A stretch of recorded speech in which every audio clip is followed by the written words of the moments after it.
You're listening to the Cantina Cast, your home for thought-provoking Star Wars talk. Join Albert and Jonesy in breaking down the latest news, trailers, movies, and of course, your favorite characters from a galaxy far, far away.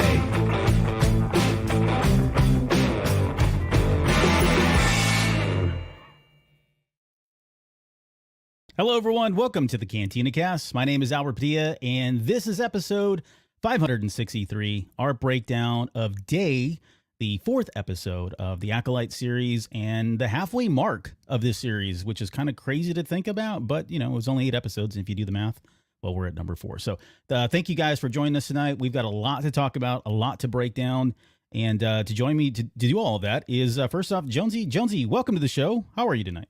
I'm doing well. A special Wednesday night again, and no more Acolytes, so excited to be here. Yeah, and we'll get into our opening thoughts on this episode, but I'll just say quickly, I liked it more than the last episode, but I did not like the last episode. I just want to throw that out there again because I got some feedback, but more on that maybe later. And we're joined, as always, by our resident book novelist, expertise, whatever. Lauren. Lauren, welcome to the show. How are you tonight? I'm good. I'm excited to talk about this episode. However, I'm disappointed that we're not going to get as many dad takes this evening as we did last week. I know. So. There wasn't as many moments where I felt like yelling at my kids on TV, but there were a couple a little bit later down the road, maybe. But, you know, hey, There's still more time. We've got 4 episodes to go. Sounds like it helped you get some things off your chest. It really did. Yeah. It was really cathartic. Hopefully in a lot of there ways. will be more of that. Yeah. Yeah. But before we get started, Jonesy, I know you want to say thank you to a few special people. Yeah, thanks to all of our Patreon members, now part of the tribe members: Raphael, Danny, Rob, Mike, Lauren, Dante, Riss, Justin, Jackson, Sarkman, Daz, Isabella, Uncle Leon, Josh, and Jacob, and Rita Reborn.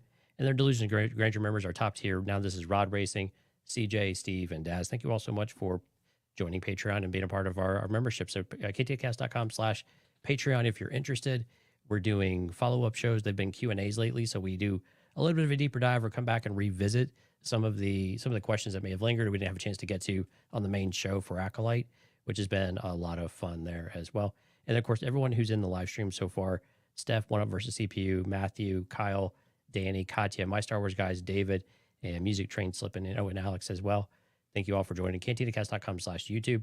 If you'd like to join the live stream, have your comments put on screen. We get to say hello to you, get to shout your name out, all the good stuff that we find lots of fun. Yeah. So thank you. Yeah. Thank you guys for being on the live stream. If this is your first time viewing the show, listening to the show, thank you so much for the viewing and the download. We go into the weeds. And so this will be about an hour and a half, 2 hour show to kind of break all this down. But I guarantee we'll cover pretty much everything and have a pretty lengthy discussion about just everything that you want to talk about. Programming notes, just quickly, tomorrow, Lauren and I will be back 9 p.m. Central. We are going to break down the High Republic issues 5 through 7. So if you're a High Republic fan and you're on pins and needles to know what happened after we did our coverage of the first 4 issues, tomorrow's the night for you. Please watch that or listen to it. That'll be here on YouTube and available for podcast download. Some really great moments in those issues, by the way. Yeah. So you're going to want to tune into that one. Really tense, right? This skier, that's all I'm going to say.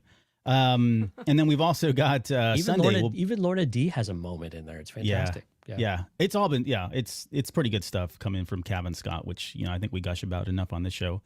But Sunday night, Waystation, Fred and Ed will be back. We'll finally get their thoughts, opinions, and commentary on how the Acolyte's going, and we'll cover all the news that's happened in the last probably 3 weeks, which is quite a bit. So we'll have to pare down a lot of this stuff, but we will get to some of the bigger headlines and some of the more interesting topics on Sunday night, and that'll be followed up by our Patreon Q&A, which Jonesy already mentioned that we've been doing here weekly. So on top of all that, I think we have a winner for this week's Acolyte poster, and Jonesy, I'll turn it over to you to kind of tell us who that is. Yeah, this week's winner was Steve Kalink. So Steve, thank you so much for the questions, and Albert's holding up the poster. These are the official posters that were given out at the premiere for the Acolyte.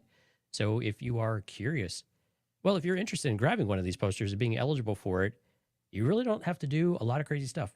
Like the YouTube channel, you need to subscribe to the YouTube channel and then leave us a question in either the live chat or in the comments. And if you're a Patreon member, you can leave it on Discord and Patreon too. That's fine too. We'll grab them all, we'll pull them together, and then we'll pull a winner before next week. So keep keep liking and subscribing to keep hitting those questions to us. It makes for a really fun interactive show on the Q&As as well on Sunday. So it's a great follow-up and being able to bring those in. And quite honestly, some of them are just hilarious and fun too. So yeah, they don't have to all be serious stuff. They could be about, as long as it's about the episode, that's all we care about. Yeah. Kyle says, can I get a poster next week? Does that count as a question? Yeah, maybe. We'll see. You might not get an answer right now. Yeah, I don't know if you're going to get an answer right now, but yeah. Feel free to throw questions in the comments as we go along. We can't get to all the questions, honestly, but we will try to get to some of them. If we skip over your question, it's probably because I'm tabling it for a discussion that we'll likely have later in the show. And then after this is premiered and you're listening to it, you're watching on YouTube, if you want to come back to the comment section and leave a question there, you can do that. Or you can hit us up on social media or even on Patreon for the Patreon members. So any way you want to get a question over to us makes you eligible for the posters. I'm going to mail out these two probably this week. So Dante won last week and Steve won this week. I'll probably do them in pairs of two just because it's quite a trip for me to drive to the stinking post office, but that's not your problem. So, but I'll get these out here ASAP. This was your idea, by the way. So I know. And I'm stuck with it now. So, but there we go. So those are the rules. We'll announce the winner of tonight's episode on next week's show on Wednesday night. All right. Did I miss anything? Are we ready to start this breakdown? Let's do it. All right. Let's talk about, so we're going to do our opening thoughts, and similar to what we did with the very first two episodes, we've got some kind of pre-canned questions that we came up with. And Lauren, we're going to switch it up. I'm going to start with you on the first question and just kind of give me your initial thoughts. This one's pretty easy. What did you think about the episode? What did you like? Was there anything that you didn't like about it? And then since we haven't talked to you since the first two episodes, how is the series kind of flowing for you? I liked this episode, and I really like the series as a whole so far. I do feel like this series is different than what I expected. So my expectations have shifted as we've gotten more into it, but it's not really necessarily a bad thing, though. I'm still really enjoying it. So how would you say, or how would you categorize what you thought going into versus what you're getting now? I think what I thought going into it is based on what I had read and heard about the show, I had thought it was going to be some bigger story where the Sith were more of the focus. And to me, I feel like what we're getting is this is a mission that went wrong, and we're slowly uncovering how that happened. So to me, it's just a little bit of a different type of story than what I thought going into it. But Yeah. I still really like what they're doing with it anyway. So I'm kind of just here for whatever they throw at me. Because I love the characters so much. Yep. So I'm kind of Yep. like, I'm just along for the ride because I love the characters. Yeah. What else? What other thoughts do you have about this episode or the series in general? Yeah, so this particular episode, I liked it. I feel like we're kind of slowly uncovering things. I liked it that maybe we're about to get some more information about the master. I thought that was a really cool thing to throw in here. Even though I wasn't expecting it quite yet, it was kind of a surprise. So that was fun. I loved Basil. I mean, honestly, Basil was the standout of the episode for me. Basil and Sol, those are the people I'm really here for deep down. So I'm sure like in some, Basil has to know Nubs in my head. I don't know how that they met, but somewhere they met along the way. They have definitely met. Yeah. For that sure. is no question about Like that. Basil came as a recommendation from Nubs, who knew him. They went to college together, and he's like, "Hey, you need a tracker? I know a guy. Let me call him up." And he showed up as the Jedi tracker officially. Yes, and There you that go. is canon. So Right. thank you for letting us know that. Yeah. Jonesy, how about you? 4 episodes in, how you feeling about this one in the series as a whole?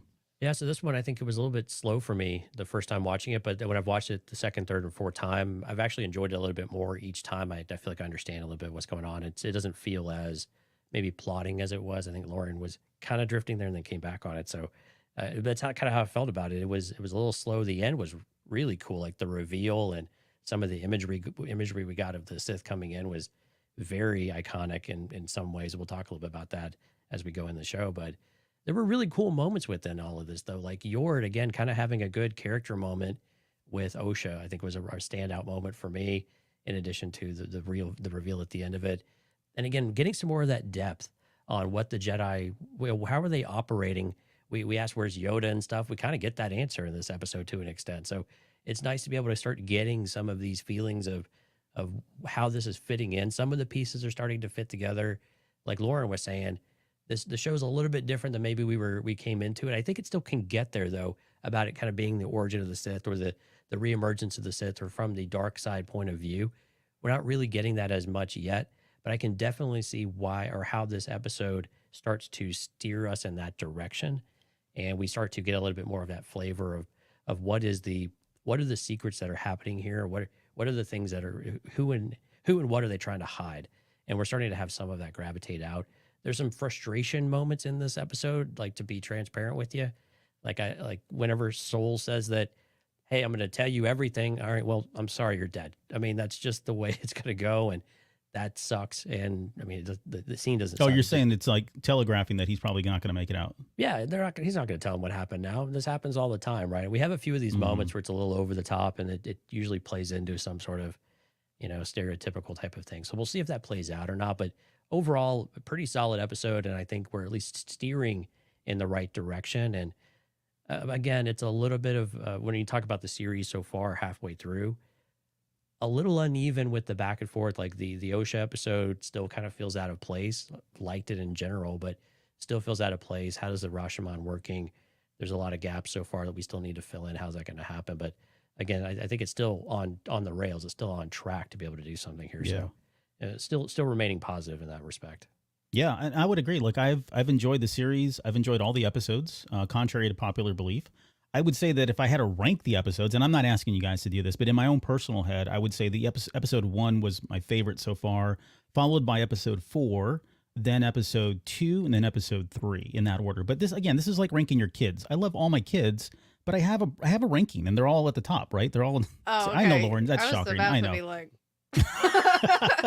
Sorry, kid number 4. You're down at the level 3 right now. I'm sorry to tell you. none but, of them ever watch I it. didn't No. even mention the 5th kid. That's really yeah, bad. like that's how bad that one is. No, but so that's kind of where I'm saying. Like I've enjoyed all of them, but it's like Star Wars. It's like when I rank my movies, I hate doing it because I love pretty much all the movies, right? So it's very difficult to kind of rank them. So, but overall, yeah, I think the series is going well. I think we needed this episode given kind of the backlash of the last episode. And by backlash, I'm excluding all the toxic fandom.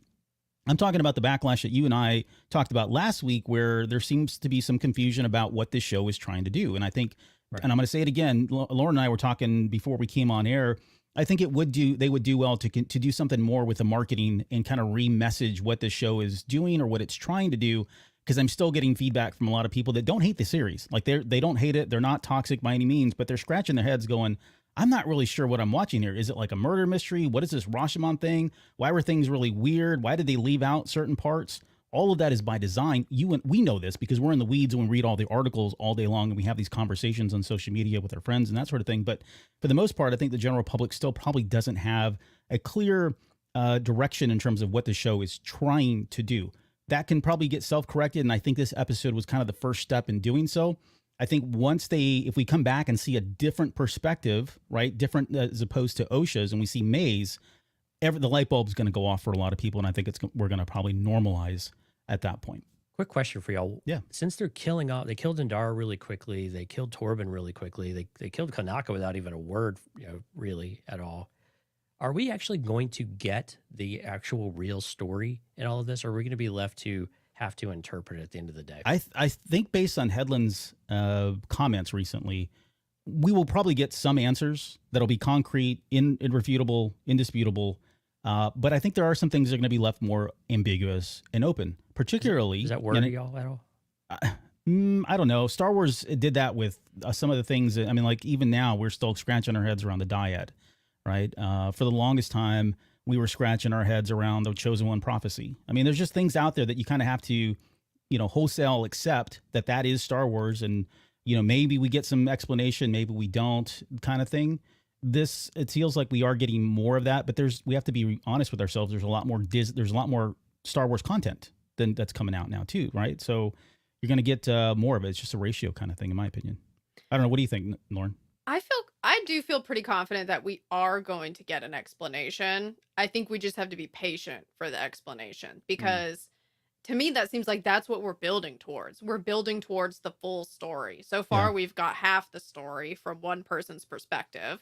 A few perspectives are very obviously absent. So to me, that makes me think, well, they're coming. We just got to wait for them to actually be shown. Yeah. So I feel good that we're going to get an explanation and it's going to become clear as we get closer to the end. And I'll throw this out there too. Like, even if we don't, even before going into the premiere, Leslie Headland was already on record saying like the season 2 was almost a done deal. Like, they're just waiting for the finalization, sign off from legal, whatever it is they're doing, right? That's probably going to happen. And so if we don't get answers in this series, similar to what we saw with the Bad Batch and Clone Wars and every other series, Mando as well, some of this stuff is just carryover, and you may have to wait and be patient to get the full understanding of maybe the motive behind the Sith or why they've appeared now and some of that stuff, right? Some of those kind of foundational things may get played out over the course of a few seasons rather than within one season or over a couple of episodes. So it's about setting expectations. So, yeah. So on that note, Jonesy, one of the things from this episode that I think has been a very much discussed topic and continues to be a much discussed topic since the premiere episode is who is the master. And I think when you look at episodes 1 and 2 in particular, and then this episode especially, there are again more signs that Qimir is the master. And it feels, we talked about it at the end of episode 2, that it felt a little on the nose. Now it feels like the fist is up the nose at this point.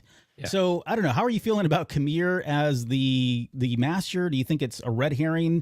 Do you think it's a double fake out where you're led to believe it's not, but then you start thinking that's too obvious and they still kind of fake you out with it and say it is going to be Qimir at this point? What I find really cute is some of the other, like some of our colleagues and other shows entertain people like Indara and some of these other characters. And I'm like, and even Sol still, if you could believe that. And I know they're just trying to do it to play it out and stuff, but it's so ridiculous that none of those characters make any kind of sense for it. And I don't know how right now it could be anybody except Qimir. I mean, he's literally the only one. When you look at the arms and the body and everything, the slender figure of the master looked a little slight. But when you look at the arms and the hands, they clearly seem like they're masculine. So it seems like a male. The stuff with him and Mae is just so over the top obvious. It almost feels like it's too obvious, and it might be a bit of a letdown when he's finally revealed as the master here, or whatever the master actually might mean in this case. So, but again, we don't really have a better candidate. I don't think it's Coral at all. When we looked at the helmet, we finally got a great view. The helmet did look. I was like, okay, pause. Coral, I think, has come back on, in the realm of possibility. But when I saw the rest of the arms and things like that, very, very Knights of Ren actually kind of looked to how, I believe it's Manny Jacinto, but how he's kind of built. Yeah. Which was kind of fun to see that parallel with the comic book. But it still seems like he's suspect number 1, 2, and 2A and 2B, and maybe not 3. Maybe Coral is still 3, but at this point, that just seems so unlikely. I don't know how it could be anybody but Qimir at this point. Yeah. Lauren, do you have a suspect? Who's on your suspect list at this point? I actually have no one on my suspect list because I'm really hoping that it is some like crazy out there Sith character that we haven't met yet, that we don't know of yet. Because to me, that's like, I feel like what makes something creepy is the unknown. And if it's Qimir, that takes away the whole creepy factor. And because I mean, like, he trips over a suitcase in this episode. If I see you trip over a suitcase, even if it was an act, I'm no longer afraid of you. Like, you're just a goofball. Yep. So I really hope it's not him, because I feel like it would just be like, oh, was that guy the whole time? Okay, well, I don't know. I just feel like there's some kind of cool, mysterious thing that they could do with this. So I'm hoping that it ends up not being him. I think they might just be playing a trick on us.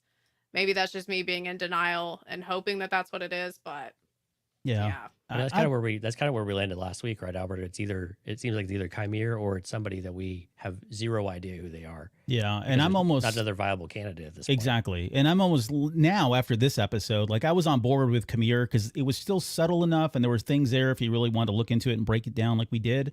But it feels like it's too much, like it's too on the nose. And so I'm kind of leaning more in the camp of it's going to be someone we've not met yet, which would be kind of par for course with Star Wars, right? Recently, even with like Marok, let's just talk about Marok from the Ahsoka series. Everybody was throwing their bets out there who it was going to be. Or we talked about the agent in the Bad Batch and whether or not that was going to be someone we knew. It turned out to be nobody again, right? And so I think there's something to be said about that trend continuing. And I think I like it from the perspective it allows us to have a new character to kind of really flesh out and develop in some way. I suspect this character will not show up and be axed off at the end of this episode or the series? Maybe, maybe not. But if they are allowed that character to live, and then we get a continuation in season 2, and we get to know more about their background, right? That adds to the intrigue. It adds to the mystery. It adds to the complexity of the whole Sith reemergence, if that truly is what's going on here. So I like that idea more. Levi, thanks to actor David Harwood, was cast in an undisclosed role. My theory is that he's Darth Teeth. That could be it, right? That, again, a character that we don't know about. Barb's Basement said the Sith is that little weasel dude. I think she's talking about is she talking about Qimir, or is she talking about Basil? Basil. Oh my gosh. That's a not legit Basil. question. Actually, no. I don't know. He wasn't really around when the Darth Teeth came, so I think she might be on to, or they might be onto something there. I see Barb. Sorry about that, but Yeah, we'll talk a lot more about Qimir as the show goes on. But yeah, for sure. there's just so many things pointing to him. All right. Last thing before we get into kind of the breakdown, line by line item breakdown of this episode, and this is around Ki-Adi-Mundi.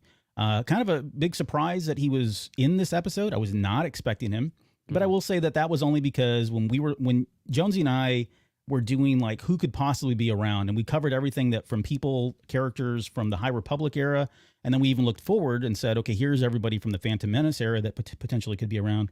He never made the list. That was based on Legends information, right? The lifespan of Ki-Adi-Mundi's race, the Syrians or Syrians, Yeah. right? So we didn't have him on scope on the radar by any means. This is now kind of redoing that in a way, maybe more clarifying, or at least canonizing. How about that? They're canonizing at least the lifespan expectancy of that particular race. And so I think it was surprising. The other feedback that I've heard, and Jonesy, I kind of want your thoughts on this, is that now, going into this series, we were asking a lot of questions about why would Ki-Adi-Mundi say what he said in the Phantom Menace about the Sith being extinct for over a millennia. And we kind of chalked it up to a couple different reasons, which we'll probably get into at some point during this episode again. But now I've seen a lot of feedback from people that are saying, well, man, they're just doubling down on this, right? They're so wrong.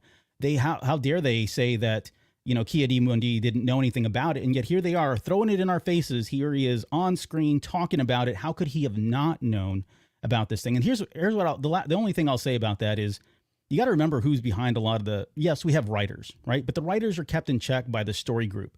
Go check who's on the story group too. Still, right? There's a couple new faces on the story group, but Pablo's there.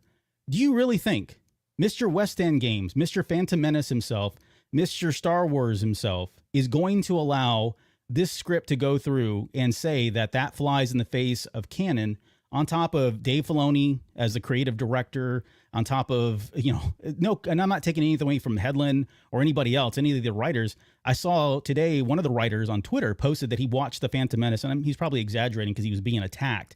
But he said, I've watched The Phantom Menace at least 40 times. It was my movie growing up. And he was not backing off with the fact that they had put Ki-Adi-Mundi in this, and knowing that he said that 1,000 years later. But yet you still have people out there saying, screaming at the top of their lungs, that this somehow breaks canon, that they didn't do their homework. So I laid all that out there. Feel free to tap into whatever you'd like, but I guess your thoughts on Ki-Adi-Mundi's, what he says, and then the changing of the age, whether or not that even makes a difference now. Yeah, this week in the Star Wars fandom meltdown, we have this source of drama. We would have something every week, I suppose. Yeah. I think if anything, and Kyle actually made this comment in the chat, you might highlight that real quick. He says, I feel like Ki-Adi-Mundi's presence should make people confident that they will explain his comment from the Phantom Menace. And That's exactly right. I actually think that that's exactly what's going to happen here. And we're already getting a flavor of it. So if that's your perspective, that Ki-Adi-Mundi, well, first, all based off of a Topps card is how we've defined his age, which was always loose in the beginning. Lucas never really saw that stuff as truly canon anyway. But, oh, man. But to see this as that, and if you're not paying attention, if you believe that all of these things are doubling down on Ki-Adi-Mundi, lying to us or breaking canon, or however you want to interpret it, you're not paying attention to what's going on screen. Because if you look at this scene in particular, and we'll break it down, but when you look at this scene, the arrogance is there. He doesn't believe it. He's got denial. He's got the wool pull over it. However you want to look at it, he doesn't believe what he's seeing and what he's hearing anyway. So it's really easy to continue down that path of they don't know what they're looking at, and therefore that's just unfathomable at this point. Right. It's just not possible. So I think they're going to make sure this is clear. To me, it's perfectly clear now exactly why. They're not the High Council. They're not subject to everything. there's clearly a disconnect between the High Council and I think you called it the Mid Council in the notes. So I think with all of that though, it's just, to me, this is a non-conversation point at this point. I don't have a problem that Ki-Adi-Mundi is in this. I think we could debate whether or not that's also Plo Koon. I've seen some people say that's not his lightsaber, therefore that doesn't count. That's not true either. But anyway, but I think these are just things that they're fun to have in there. There were unexpected cameos. Are they needed? No. Did they need to kind of do this and kind of create this spark? Did they know this was going to create a spark? Probably. But I think also they probably did this to firmly explain why this is still possible with the context of the Phantom Menace. Yep. 100% agree with everything you said, and certainly what Kyle said, to be determined by the end of the series. Lauren, is there anything you want to add to this? I know you try to stay out of the drama, but anything does this even bother you? Like, did it even come across your viewings? Yeah, a lot of times I won't even look at the drama, but yeah. So, I mean, for me, nobody says the word Sith. True. They just know it's an antagonist. Right. And an antagonist, that could mean a lot of different things. And we know from like the High Republic that there's lots of other, even dark side users, not just the Sith. So there's a lot of things it could be. We don't know if Ki-Adi-Mundi will ever be aware for sure if it is a Sith or not. Like, it's just too early to make these types of like definitive black and white statements. So for me, I'm not bothered. I'm fine with it. I'm sure it will either be explained, or if it's not explained, nobody said Sith in that room. So I'm good with it. Yeah, same thing. You and I were talking about this. One of the other things we were talking about before we came on air, and that, let's just take it at face value. It's been a millennia, 1,000 years, and they've gone 900 years at least. This entire years, right? What's that? Oh, the Sith or Ki-Adi-Mundi? No, the Sith in general. Sorry if I said if I said Ki-Adi-Mundi, but it's been a millennia, right, since they've actually seen the Sith. They've been around, so give them the benefit of the doubt. 900 years, they've not seen or heard a peep out of them. How many people of the Jedi Order have lived and died and passed on? This is just not at the forefront. And it's the same thing that we're seeing in the High Republic. I mean, context matters here. When you look at the High Republic, Phase 1, Phase 2, Phase 3, there is no mention of the Sith. Dark side is there, but it's not even like outside of the Drengir and some of the other things that are there. It's just the dark side, but it's not truly the Sith, because that is a myth. It's a legend. It's a fable for most of these Jedi at this point. And so we have to keep that in context. This is not something that they're going to jump to. I don't care if they see a red lightsaber. We've talked about there's plenty of opportunities for people to have found these things as an artifact or whatever else. They could explain all that. I just don't think I think people are getting kind of, again, wrapped around the axle, to coin that phrase again, but around stuff that really doesn't need to happen. Well, and also, I mean, there's other Jedi that are trying so hard to cover these things up. I mean, just look at Vernestra, who's like, don't tell anybody, don't tell anybody. So to me, it's believable that another Jedi might not be aware of something that maybe some other Jedi at the time did know about, because they're all trying to hide everything right now. Yeah. Yeah. Well, Sway, I don't know if we're going to get to your comment, but this is something we have been talking about. I'll just read it, but I don't know. So we'll maybe come back to it here in a little bit as we talk about some of the decisions that they make. He says, I know the Jedi were flawed, but I feel that they've been making them more incompetent and heavily beyond flawed. Jedi were good people, but flawed like anyone. I don't think that is in the show, but that's me kind of thing. So, Lauren, I know you were kind of sensitive to this going into the series. I think a lot of us were, honestly, if we're all being honest with ourselves. But yeah, maybe let's kind of keep that in the back of our mind as we kind of plow through some of the decisions that are being made here, and then of course in future episodes as well. All right, let's get into the breakdown. We start on Kofar. We get a very brief moment here with Kelnacca. He's coming back from HEB or whatever grocery store he went to pick up some groceries, and he walks in, and we immediately kind of see all these drawings that he's done. They look like the markings that are on Mother Anastaea's forehead. There's some other kind of yin-yang looking things that are going on there. I'm thinking like, the Prime Jedi or Jedi Prime, if you want to go there. But Jonesy, what were you able to kind of enhance these? Is there anything that you were able to kind of discern from the markings? And why would he be obsessed with, I guess, is it an obsession? Why does he have them all in his little dwelling there? So something I didn't notice in Mother Anastasia and even Mae's markings on their forehead is that the yin-yang is actually in the middle. It's just very small. You see the rings, but it's actually smack dab in the middle of it. So we're just seeing these really expanded. What I thought was interesting is that you have somewhat dots and somewhat solid lines, which, and I think when you look at Anastasia, I think they're actually kind of overlaid with others. So the power of two, I think you have two different sets and then they overlap. So I'm wondering symbolism. Yeah, and I'm wondering if Osha would have had the same markings if they would be dots rather than the lines that May got on her forehead. So Yeah. I'm kind of curious what that might mean. Of course, yin and yang, very synonymous. Actually, you have some really interesting scenery and imagery where, like, when the sun was setting on Kofar and the mountain is kind of obscuring it, it almost looks like you're bringing light and dark in the setting of the sun, and you have yin and yang forming there too. You don't quite have the symmetry of it, but the imagery is there throughout this episode of this light and dark and this dichotomy that's going on throughout all of it. So, but again, I think you could interpret this a lot of different ways. Living in cosmic force, you could interpret this as light and dark, just opposites and all of that good stuff. To your question about why is Kelnacca maybe obsessed with this, and I think it's probably the right word, is clearly what happened with the coven on, oh gosh, what was the planet? I'm drawing a blank. Brenda. On Brendock. Brendock, yeah. Yeah, so on Brendock, I mean, clearly it's etched in his mind, and maybe this is just therapy. We've seen this like when the Nameless and stuff like that from the High Republic, it takes a long time for them to recover from some of this stuff, this trauma that they've got. And if they possess Kelnacca, which kind of seems like from the trailer, maybe that's a very real possibility, then there's a lot of things for him to work out and try to make sense of that might be lingering in his brain and maybe even in the Force for him that continue to echo that he's still trying to reconcile. Yeah, and I'm with you there. I think they've done enough here to kind of signal that we're going to see why these markings are so important, probably why he's obsessed with them. I think you're right. I think it probably goes back to the possession.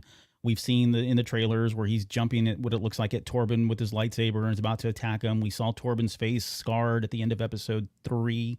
So there's a lot more to be explained here. I like that they're kind of planting these little seeds and putting these things in the back of our minds. It certainly gives us cool, nice things to kind of speculate and talk about. But yeah, more to come on that as these episodes continue on here. We go over to the Jedi Temple, and we get to see some training. Which, by the way, finally we have a ginger Jedi. Like, how long has it been? Like, they truly are representing everybody at this point. So I really appreciate that. I actually saw one of my buddies on Twitter is a ginger, and they have their hair in a ponytail, and he was like so excited. He's like, "Holy crap! I can finally cosplay somebody for the first time ever in Star Wars." So, representation matters. You had Cal Kestis, right? Well, but he doesn't have the ponytail. That was a big thing for him. You just need the mods. Yeah. So Osha says her goodbye. She goes over to Jackie, thanks her for, finding her sister, proving her innocence, clearing her name. They talk about going back and have a drink sometime whenever she's back on Coruscant. But, she says that Mae is now the Jedi's problem. She doesn't seem very interested in this, at least now. But Lauren, any thoughts on why she didn't want to go and go after her? Like, why she felt like this was really, like, she just found her sister, didn't know she was around. She had a lot of anger towards her, and yet it felt like she was about to walk off. Do you think she was really going to go through with that, or was she still hoping that somebody would come back and say, hey, we could use you, or hoping that somebody would do that for her own benefit so that she could reconcile some of those emotions and those feelings that she had? I took it as she was still beating herself up for missing when she tried to stun her sister and missed the shot. At the time, I was kind of like, I didn't think that she missed on purpose, but based on her line of, "Oh, I can't hesitate again next With time." Yord, Yeah, that kind of had me being like, oh, maybe she did miss on purpose.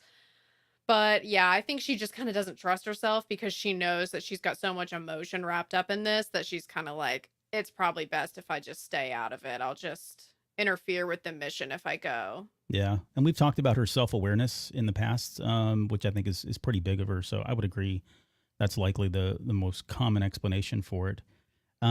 She does mention that she's not going to stick around. Also, she didn't want to say bye to Master Sol. She feels kind of some, so there's some guilt there about causing even more drama now and causing as much trouble as she has.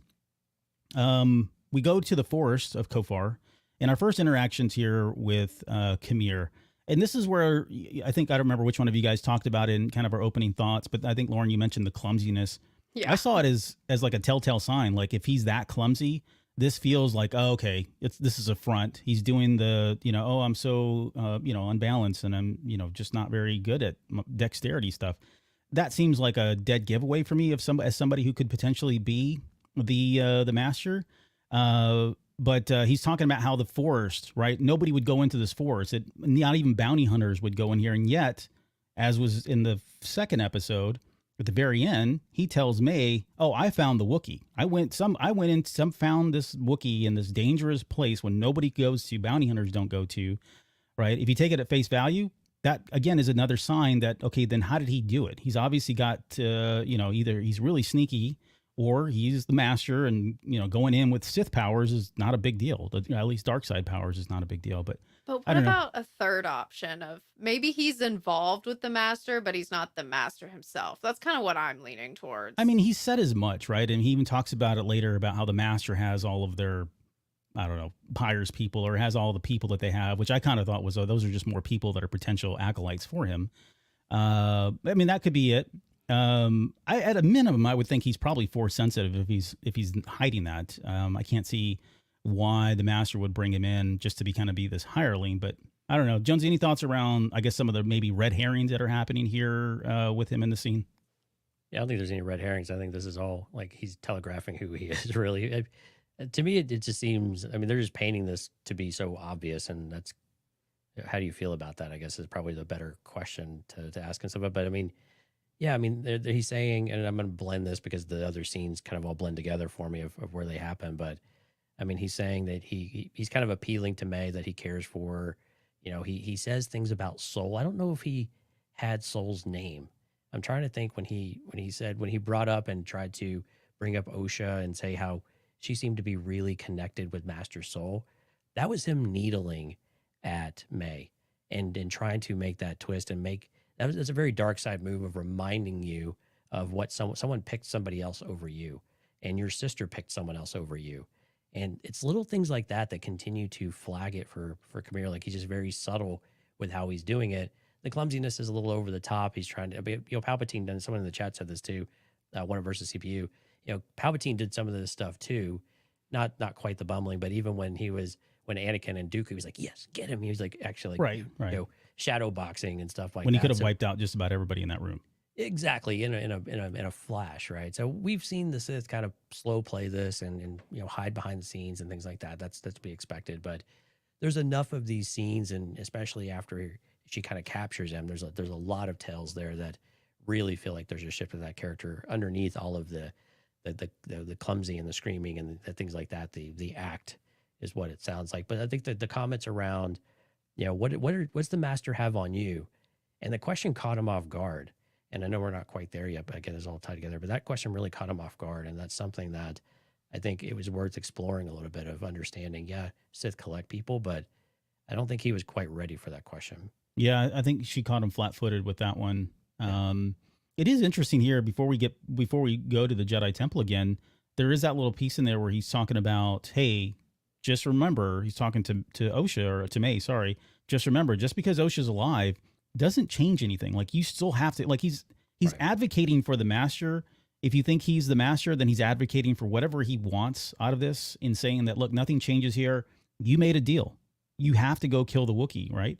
Which is interesting because the Wookiee dies later. We'll talk about more of that in just a second. But that was a little, again, off-putting for me, that he would be kind of trying to propagate that and remind her that she has a duty here, that she made a deal, when really there's nothing in it for him, right? Exactly. Yeah. It's all for her. And, if you want to take his name off the list as not the master, then maybe it's just his personal relationship with Mae, and he likes her and wants to see her be successful. I don't buy that for a second. I think that's got a 1% chance of being the case. But if it turns out he's not the master, then yeah, maybe that's really the reason behind it. Or he's got other motives that we're just not aware of yet. That could be another explanation that we'll find out here later. But let's go to the Jedi Temple. We get to the what I'm calling the mid-council. They're like the middle management group of the council, the Jedi Masters. And we get Ki-Adi-Mundi, which I think was a big surprise for a lot of folks, of course. I don't know. They seem like they're kind of just like a pop-up council of sorts. And it feels like this is something that Vernestra Rowe put together. Like, I don't even know. And I'm making an assumption here. This is purely speculation and theory. But it does feel like something that she stood up as kind of an interference, so it would never reach the High Council, would never reach the Senate. She says as much a little bit later, but it doesn't feel like they're a legitimate kind of body that meets regularly with anything. It feels like she just pulled some folks together and said, hey, we're going to kind of have a, impromptu stand-up meeting around this and talk about whether or not this is the right thing to go. Do you think that's something is that viable, Lauren, that they would do something like this? This is not something we've seen before, especially not in the High Republic. We've not seen anything like this. Or do you think this particular matter, at least right now, has just not bubbled up in terms of kind of severity to the High Council, and so they've got somebody like Vernestra to kind of manage it until it gets out of hand, kind of thing? I mean, it's tough because I don't think that they're doing this like against the council's wishes, because I think that would be pretty severe insubordination if they Yeah. were deliberately trying to hide it from the council. To me, I kind of got the impression that they're like, well, we don't need to worry the council with this quite yet. Like, let's see if we can handle it first. That's what we're here for. They delegated things to us. And then if it gets into a bigger issue, then we tell the High Council. Yeah. Well, and so a follow-up question to that is, because of her actions here and some of the things that she says, this has led a lot of people to put Vern on the list of potential people as the master. I mean, Okay. okay, well, I was going to ask you what you thought, but I guess I'll take that. There's your answer right there. I said this last show. I don't think it's Vernestra Rowe. I know she's been through a lot, but that would be a pretty dark turn for They're it to not be going to somebody do like her. that. They're not going to do that to one of the most prominent High Republic Jedi characters that we've seen no hint of any dark side anything from at all in the books. It would be like way too big of a fall for her. Like, it would upset a lot of people. I don't think they're going to go there. Yeah. Here's where I would, and I'm not for it. Like I said, I'm not for it. But the way they could justify this is, look, we don't know how phase 3 ends. Okay. So we don't know what state she's left in at the very end of it. Maybe what happens at the end of phase 3 is enough for her to turn into this person who's so concerned about the optics, is so concerned about the person, like the persona of the Jedi Council, how they look. Maybe that creates enemies, and she's concerned about that. So it could potentially be coming from, I'm going to call it a place of good, even though it's probably more selfish, which you wouldn't associate with the Jedi, but it's self-preservation for the Jedi Order. And she may feel like, hey, I'm doing what's best for the Order when they can't make these decisions. I'm doing it for them, kind of thing.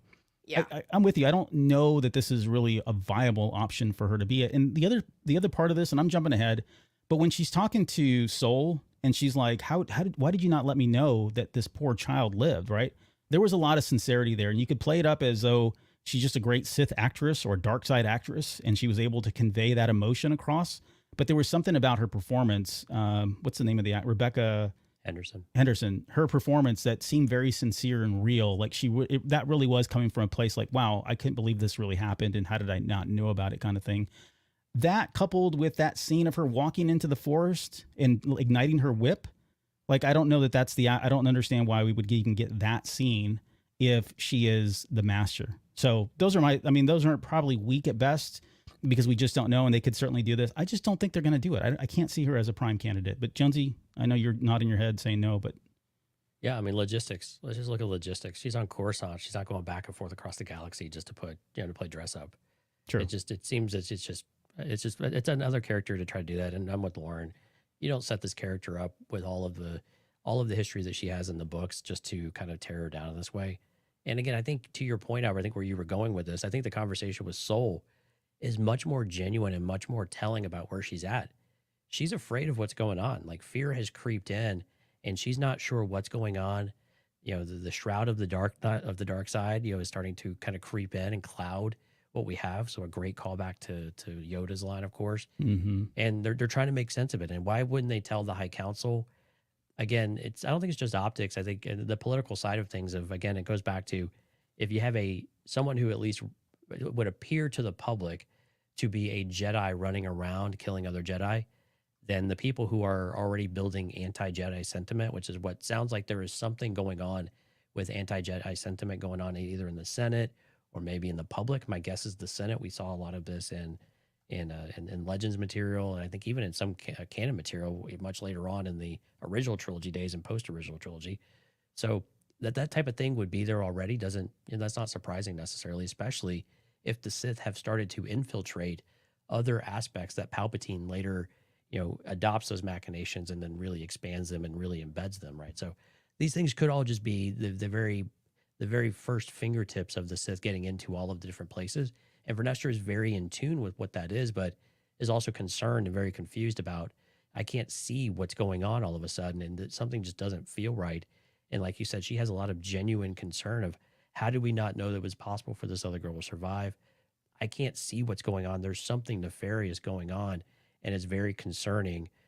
But it's also concerning that she can't go talk to a Yoda or someone like that to try to make sense of it. Not go to the council, but go to a council member that then you can speak to in confidence, because we see this happen pretty frequently in the High Republic, and we definitely see it when we get to the prequels. So that would be out of the realm of possibility is something we'll have to see if there's any reasoning given behind Vernestra's concern about doing that, at least on a one-on-one level.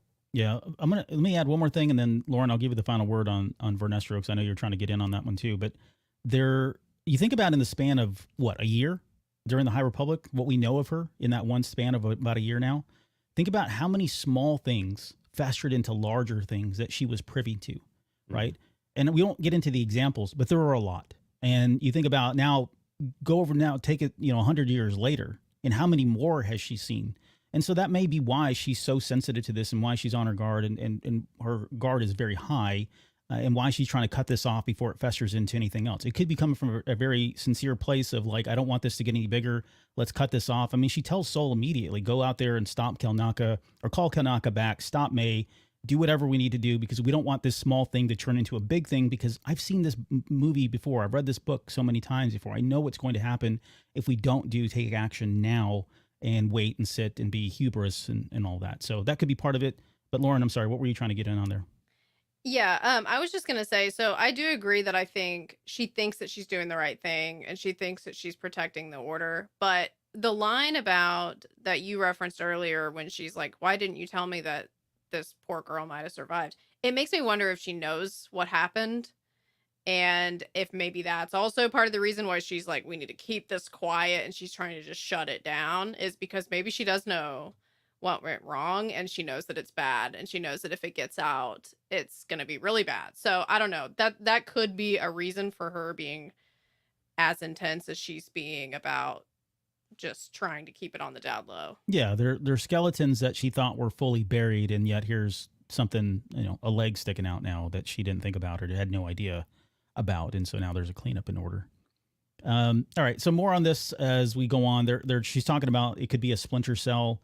They're kind of evaluating Mae at this point, talking about someone trained her. I mean, this whole time they're talking about it's a Jedi. They're not even thinking Sith. They're not thinking dark side user. They're thinking somebody who used to be part of our order has left, and they've taken it upon themselves now to train her. This is why Ki-Adi-Mundi, you can still give a lot of credence to him not really knowing what's going on, and not even, like you said, not even entertaining it. This is that exact scene. Yes. That you're like, okay, well, yeah, he's still got his head in the sand, so none of them want to admit. I think only one of them, maybe it was who was it, Holden, maybe had like an inkling, like they're thinking outside the box, like, what if there's something else going on here that we're not anticipating? And you kind of feel like maybe they're on the right track. Yeah. I think it's Mundi who says if they're a splinter order, we'd know. But they're so confident about themselves, like this couldn't happen, in front of our eyes. These are leaders of tomorrow, literally. Right. Yeah, in some cases. So yeah. All right. Anyway, she kind of gives her orders. Basically, says that that at this point they don't want to tell the High Council because that's going to lead to them going to the Senate. Which I don't know. I mean, again, it probably goes back to the cover up, which I think she's probably a part of, or at least she's aware of, and she doesn't want this to get out because what the optics are and what could happen. Is this kind of a maybe a foreshadowing to Mace Windu's comment to in Phantom Menace, or I'm sorry, in was it Attack of the Clones or Revenge? That said, we need to let the Senate know that our ability to use the Force is diminished. Yes, I think that's probably it. Kind of feels like a connection there, right? I think so. That's a good call out. I hadn't thought about that one. But now this is interesting. We'll see where this goes. But she kind of makes a declaration that now it's not necessarily about Mae. It's about, she says they must find out who trained her. So they're more concerned about whoever this trainer is, the master is, as opposed to Mae. And of course, some of this is coming from the fact that she thinks that Sol and that group are just going to show up. They're going to neutralize Mae, which is basically kill her, which is why he tries to kind of stop that and head that off a little bit here.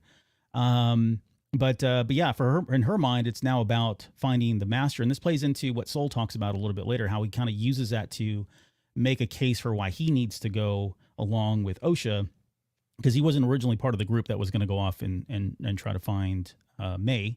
This is the scene where she does say that she's a little concerned. She's upset because Sol didn't tell her that Mae had survived.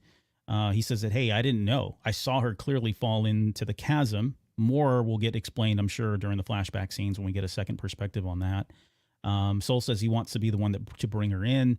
And she's concerned. This seems to be another theme that keeps coming up, but she's concerned about his personal connection with both Osha and Mae. Nothing new here, but we'll see if that continues to spawn into something later.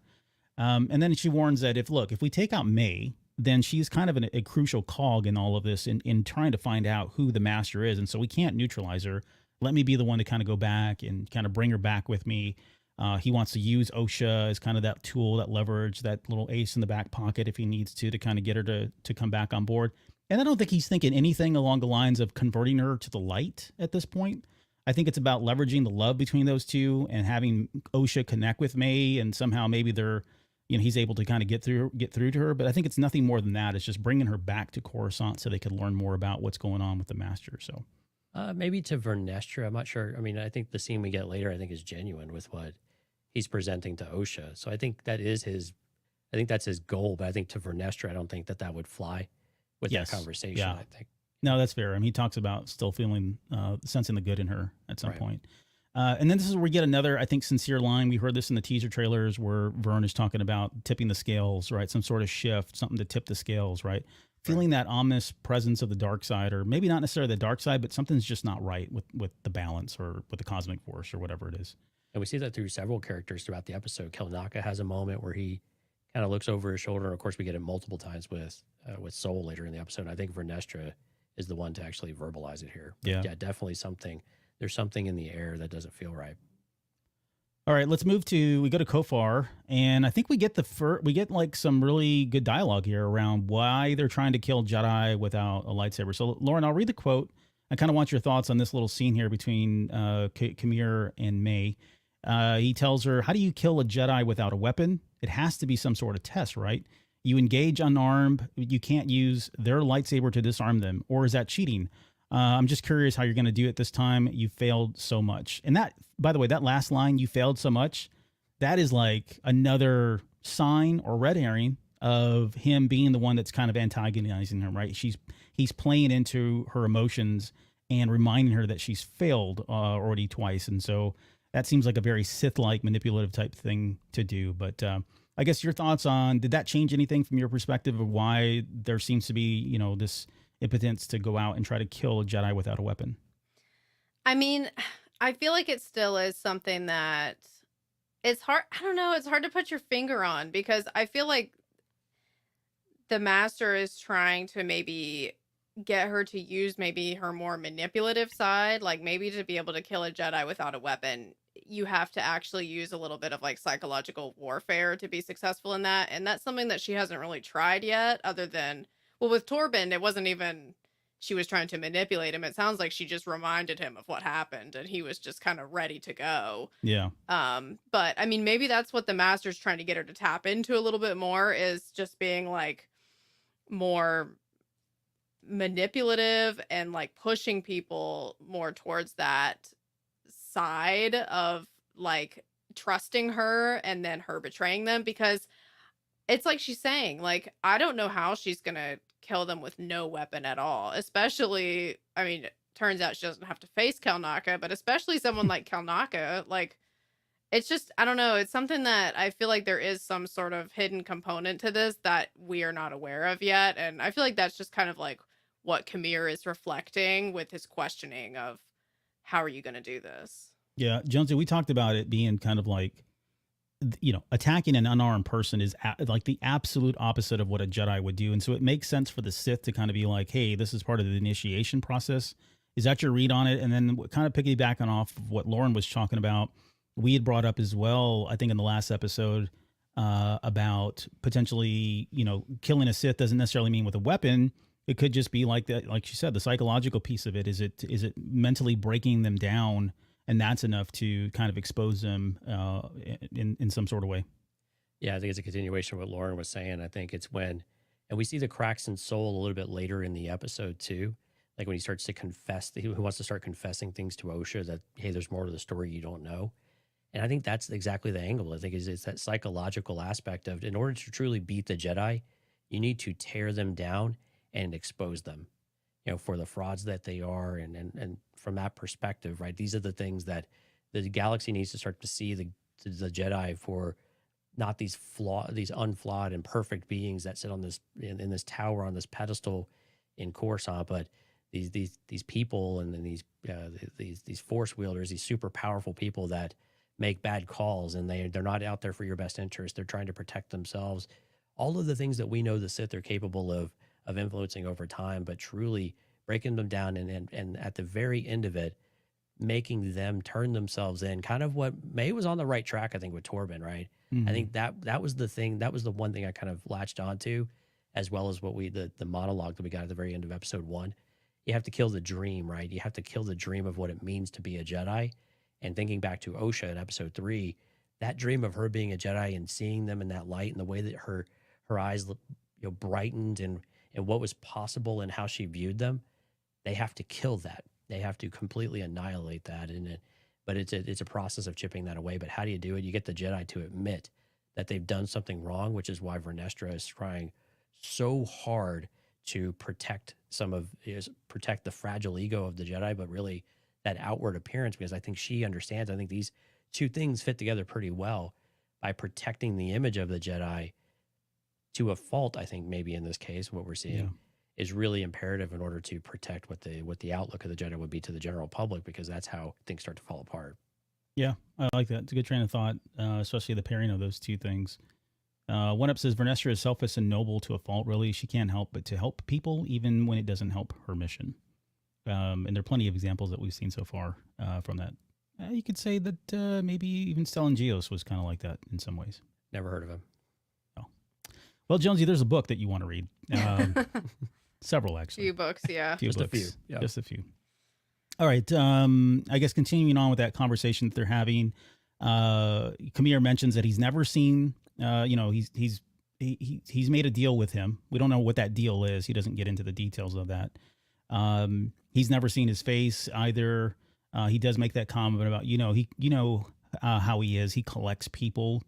I don't know what to think about that. Like, I at first thought, I was thinking, maybe these are maybe more potential acolyte people that he's talking about, or they just could be his minions that he's pulled in to do his dirty work kind of thing. I don't know that he has a huge group of these, because that seems kind of risky if you truly are a Sith and you're trying to come back. The more people involved, the more stuff starts to kind of slip away from you.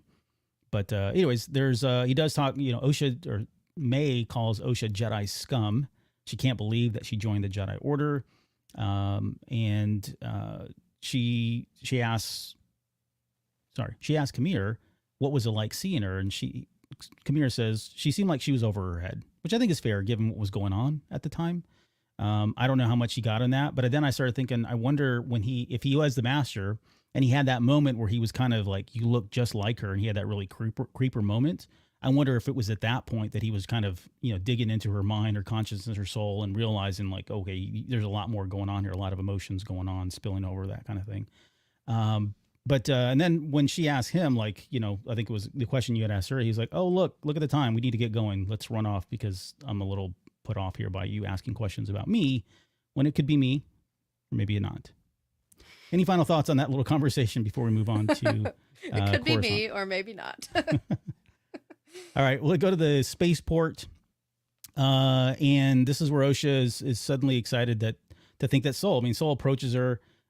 She seems very excited, like, oh my God, you want me back? And he's like, no, I really don't want. He doesn't really say that. I know it's kind of messed up.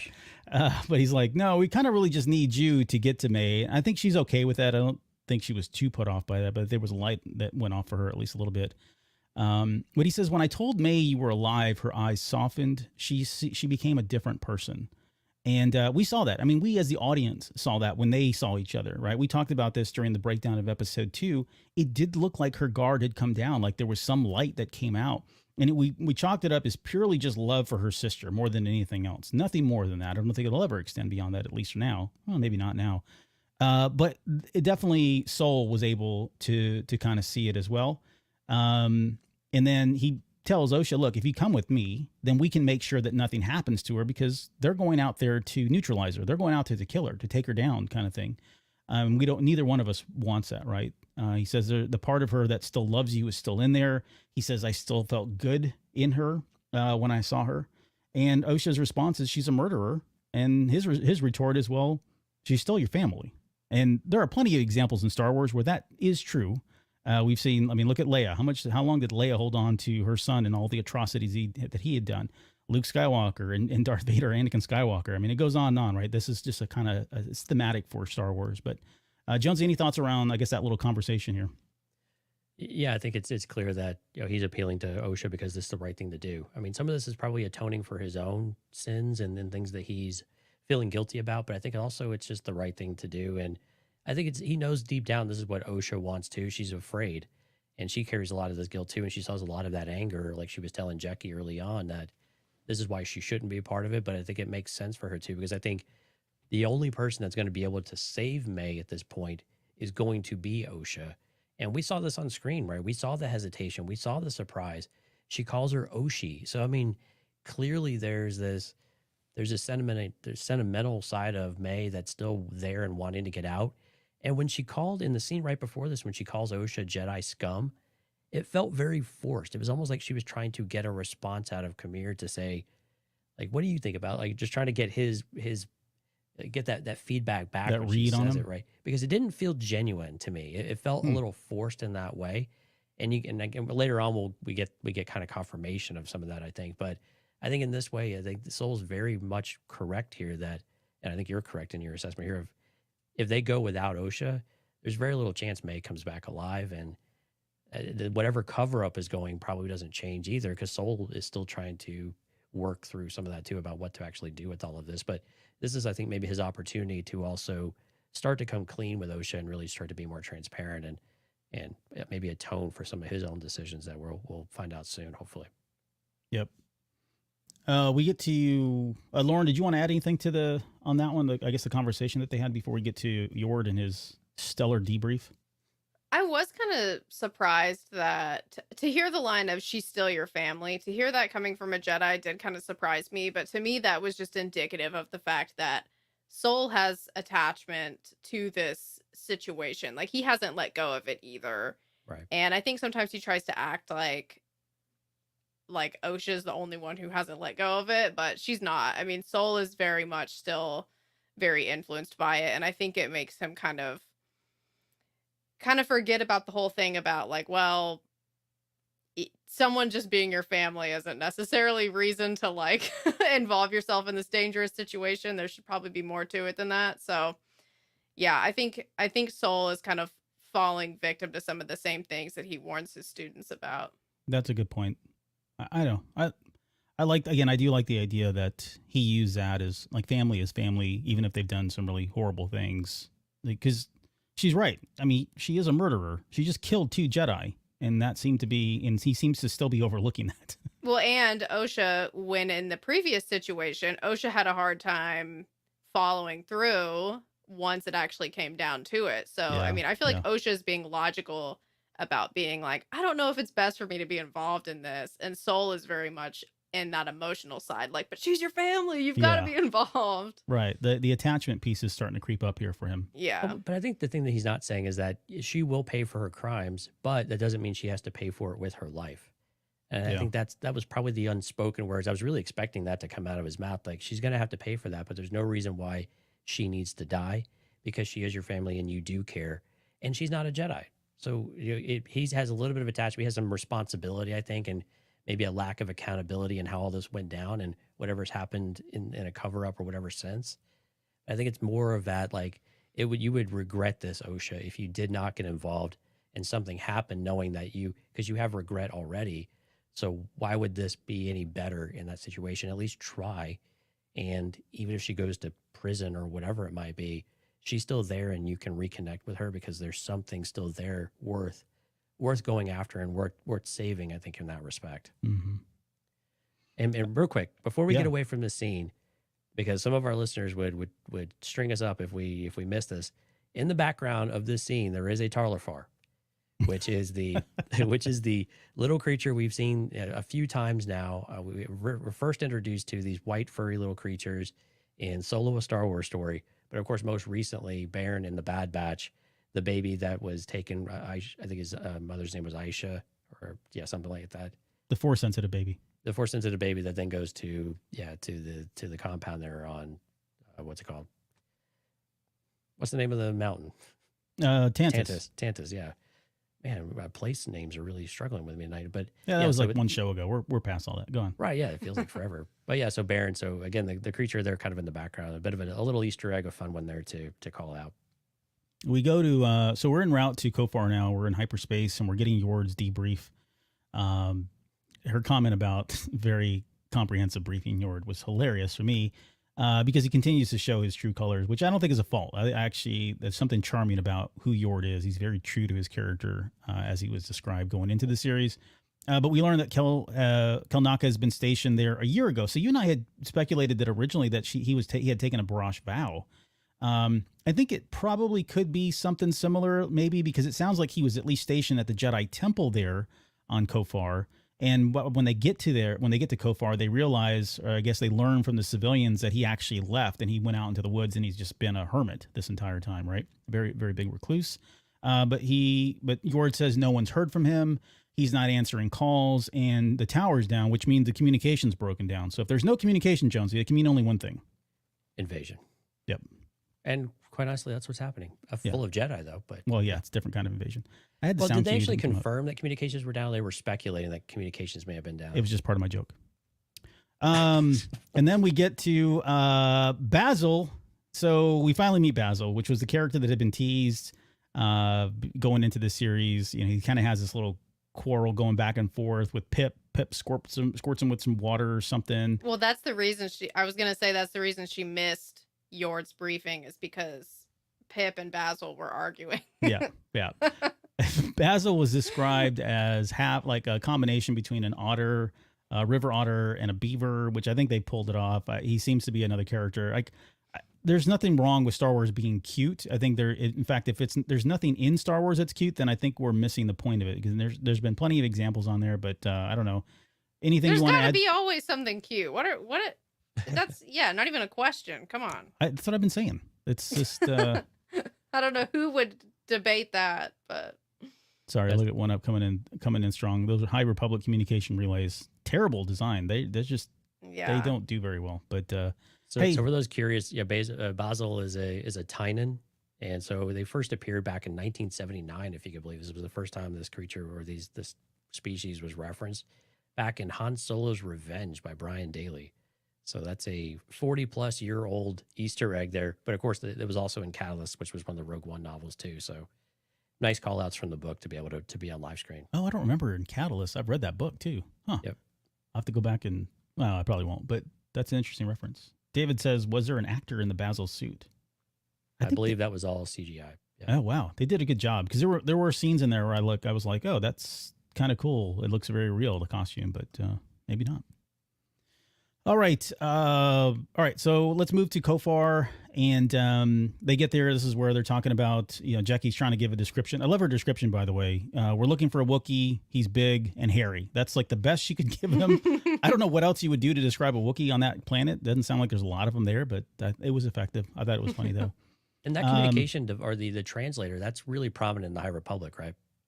I think they were using that in some of the books as well. They did in one of the books, but I don't think it's like I don't remember it being something that comes up in like mini novels, but it definitely was there. I don't know, Lauren. Yeah, it's been referenced a couple times, just especially with Buryaga having to use translators for people that don't speak Shuri-Wook. So, which we'll get to that reference in a minute, which I did appreciate. I love that reference that Yord's talking about later. I still think he picked the wrong choice, but as far as language to learn. But hey, I did the same thing in high school with French. I Let's took see. French too. It I was know. not the wrong choice. It was so fun. Well, it is now. Like, I have nobody to talk Not to. useful, but very fun. No Yeah, one wants it to was talk fun. German with me. Well, at least we picked. Look, at least we weren't the Latin kids. I'm sorry, right? I mean, come on. What did those guys get? That's out of the this? least useful. Yeah. That is the least, and it was touted as the most useful. Like, oh my God, all your wildest dreams and the secrets of the universe are going to open up if you learn Latin. That didn't happen. Sounds okay, like nothing has changed from when you Right. went to high school It's and been a when I while. did. They mentioned that he left the station. He went into the forest. I don't know. Anybody want to take a guess as to why he went into the forest and left his Jedi Temple station? I was wondering if he took the barrage vow, but that's never said. No, it? I think Yeah. that's where I'm at, but I can't think of another reason why he would have, unless it was just guilt and couldn't stand to be around people given what had happened. I mean, we won't really know until I guess we see the flashback scene and see how involved he was in what happened on Brendok. And why did he only cut off communication after the last year rather than the previous however many? This is the same kind of question we had for Torben too, right? Of why is Torben, like how Torben became a master. So there were a number of years that went by from the events on Brendok before he took the Barrage vow. And it sounds like there's a similar story with Kelnacca that we're not getting. There's a gap in there somewhere of why he would take this more extreme behavior all of a sudden. Maybe it's just maturity and just coming to that breaking point. But all of the drawings that we see in the ship or his living quarters now really make it seem like there's been a mental break somewhere in this process, or maybe he's always been kind of living between the outpost and in this area, and then he's just all of a sudden like, I just can't go back to the outpost. It's kind of like a soft barrage vow almost, I think, maybe to Lauren's point of it kind of feels like he's kind of doing it, but he didn't do the formal, but he's completely removed himself from everybody else. So it's like effectively he's done this, I think. Yeah. I mean, the main component of the Barrage vow is some kind of way to reconnect with the Force, either through meditation or, I don't know, deeds, I guess, or something. But we don't know that yet. And I don't know that we'll ever know now because the present time he's dead. So, that'll be interesting to see if that ever comes to bear any fruit. They give Basil something to smell to track him. And I'm thinking, where did they get that from? Not that it matters. I mean, these are kind of the details. They keep your wash rags and everything else at the temple, and they swab them and then they store them, and you don't know. Things get weird at the You temple. never know when you're gonna need it. Yeah. It looked like a Wookiee loincloth, but They I steal could be wrong. babies too. I don't know if you heard this. But No, they do not. Stop it. That's a rumor. They don't do that. So, anyways, they give Basil the something to smell, and he goes and tracks. Again, if you're worried about what it is, you're watching the show for the wrong reasons. Yord and Osha kind of have their nice little moment there. I know Hey, Jonesy I'd had like some to- stuff to. I'd like to remind you, this show has broken down a walking stick before. That's So true. I challenge your last statement that you're watching for the wrong reasons. You're watching the show for the wrong reasons, but you're coming to this show for the right reasons because Okay. that's what we're going to ask. That works. Point of clarification there, but they get a Lord of the Rings moment here where they're kind of walking on the plains, and Yord and Osha are kind of talking about how or before they do that, let me back up. Before they do that, we have that moment where she says, look, I'm going to, I may not be able to do what I did. If I confront Mae, I may not be able to go through with what I need to do. He's telling her to hand over the blaster. This is not something that you were issued. This was ours. She kept it. My guess is that's going to play into all this at some point. They wouldn't have this one scene about her having the blaster still if that isn't going to play out. Maybe in the next episode, maybe she hits the master with it and the master goes unconscious, and wouldn't that be something? But sorry, just looking at your comment down there. But yeah, likely to come in a little bit later. But this is where we get where Yord's talking about he decided to speak what Basil speaks, which is what is it, Tyrannin or Tinan? What's the name of the language? Yeah, Did you write that down? I didn't write that. Sure, down. whatever that is, whatever they speak. And he says that he said most Padawans want to learn to speak Shiriwook, which I thought was really cool, given that Buryaga is one of the prominent Jedi during this era, or having come off of this era just recently. It's probably still around. We haven't really talked about that. And then the other one from there's two more Jedi Wookiees around this time during the High Republic. So all I'm saying is it makes sense that would be something that the Jedi, that Padawans would want to grow up learning rather than some other language. This is where she talks about, hey, doing what she, if I can't go through with all this, you're going to have to, because I may not be able to.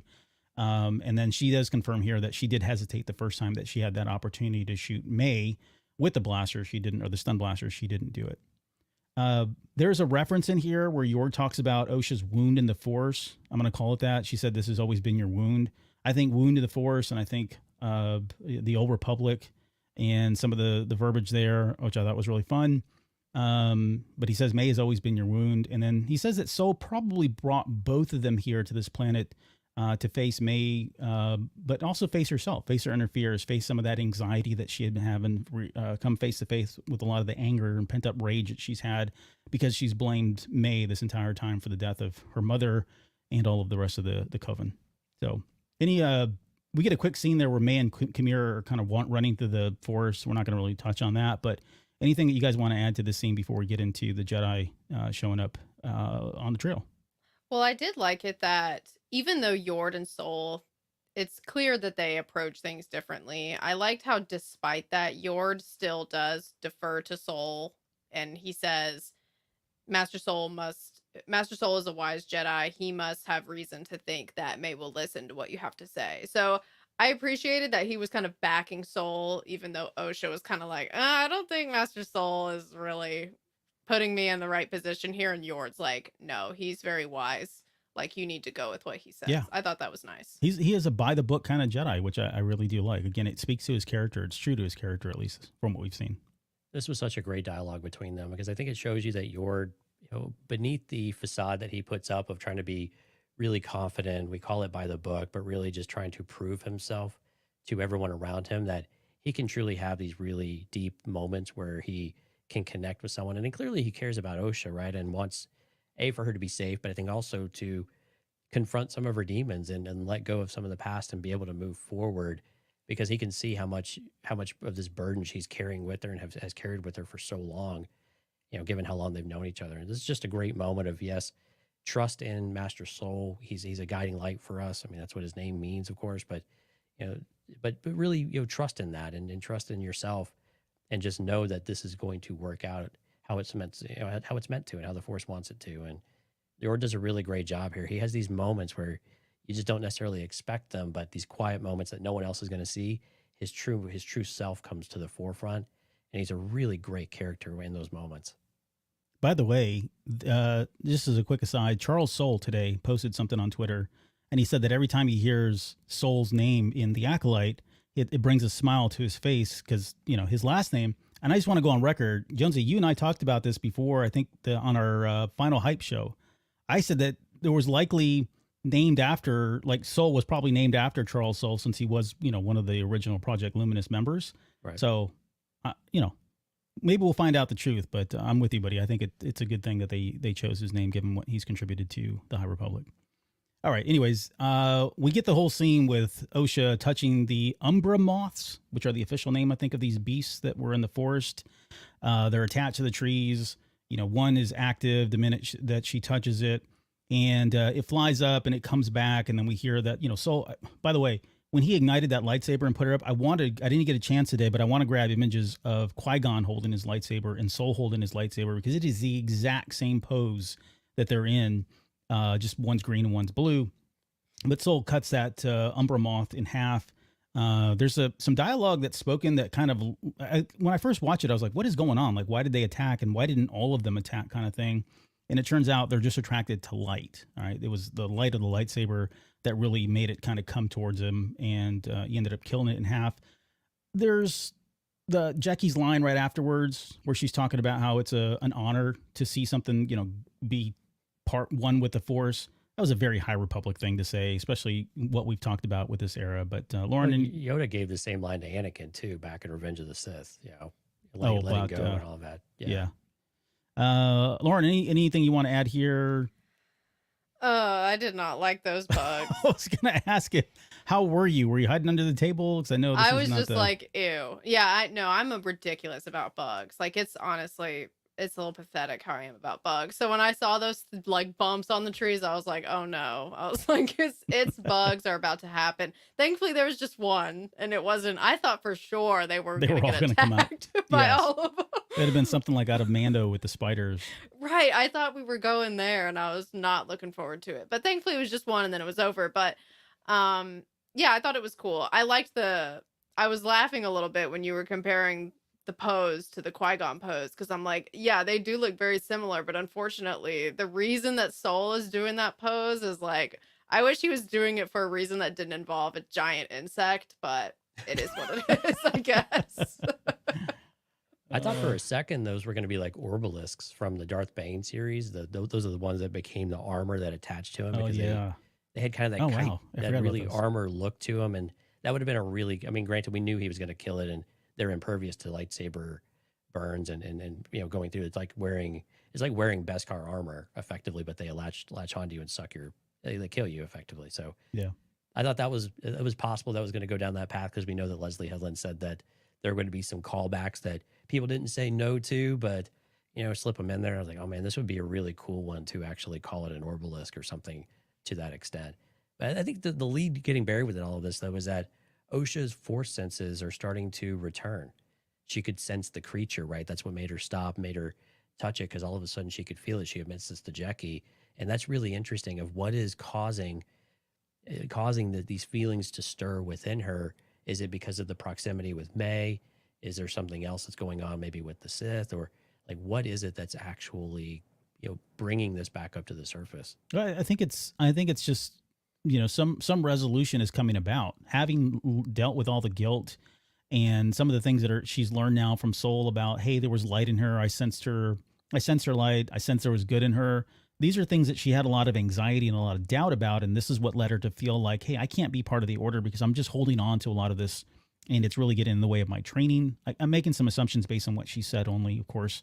But now that all this is starting to come to light, no pun intended, I think she's starting to feel like, okay, I can reconnect with the Force. Even if she's not doing it willingly, simply being immersed with the Jedi and being so close to the Jedi again is probably contributing to it as well.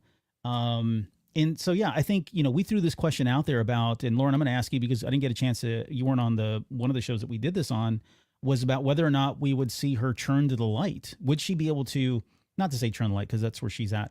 I meant, will we see Osha be able to use the Force again, was the first question. And the second question was, do we think that she'll ignite a lightsaber and use a lightsaber? I think based on this scene, it seems more probable, but do you think you'd like to see that before the series is over? Yeah, I definitely still think that we're going to see her. I hope she actually gets more, maybe not.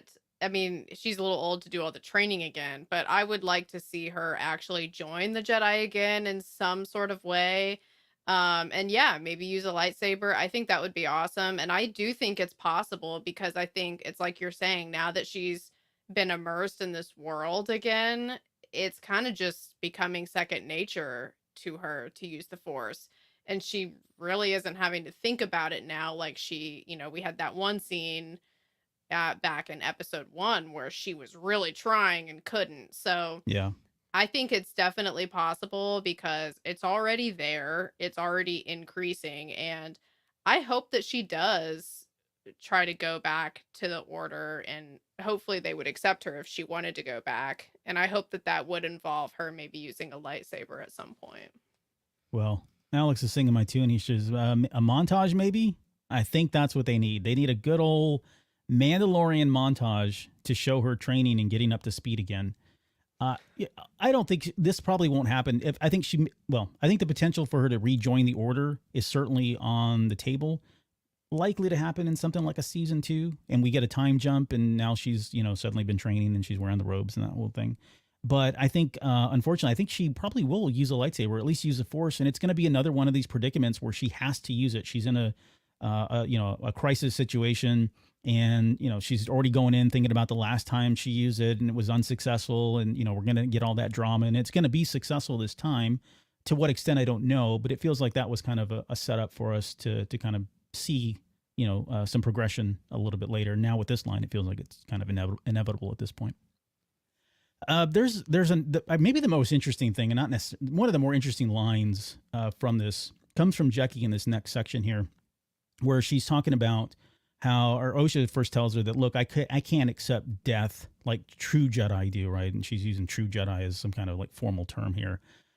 She says it felt unfair to have lost what she did. There was still resentment, even though she missed her sister. And Jackie comes back and says, we're not defined by what we lose.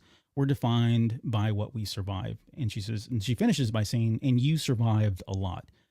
Great writing, very on brand for Star Wars. I mean, you hear those lines and you think about how many people in Star Wars have lost other people and they became better because of it, right? Everything from, well, I won't name all the examples because there's many of them, but Jonesy, any thoughts around, I guess, this little bit of dialogue here and the wisdom? And we talked about, Osha being kind of older than her age. I think this is another example from Jecki just coming through in spades with her maturity and her wisdom and her connection with the Force.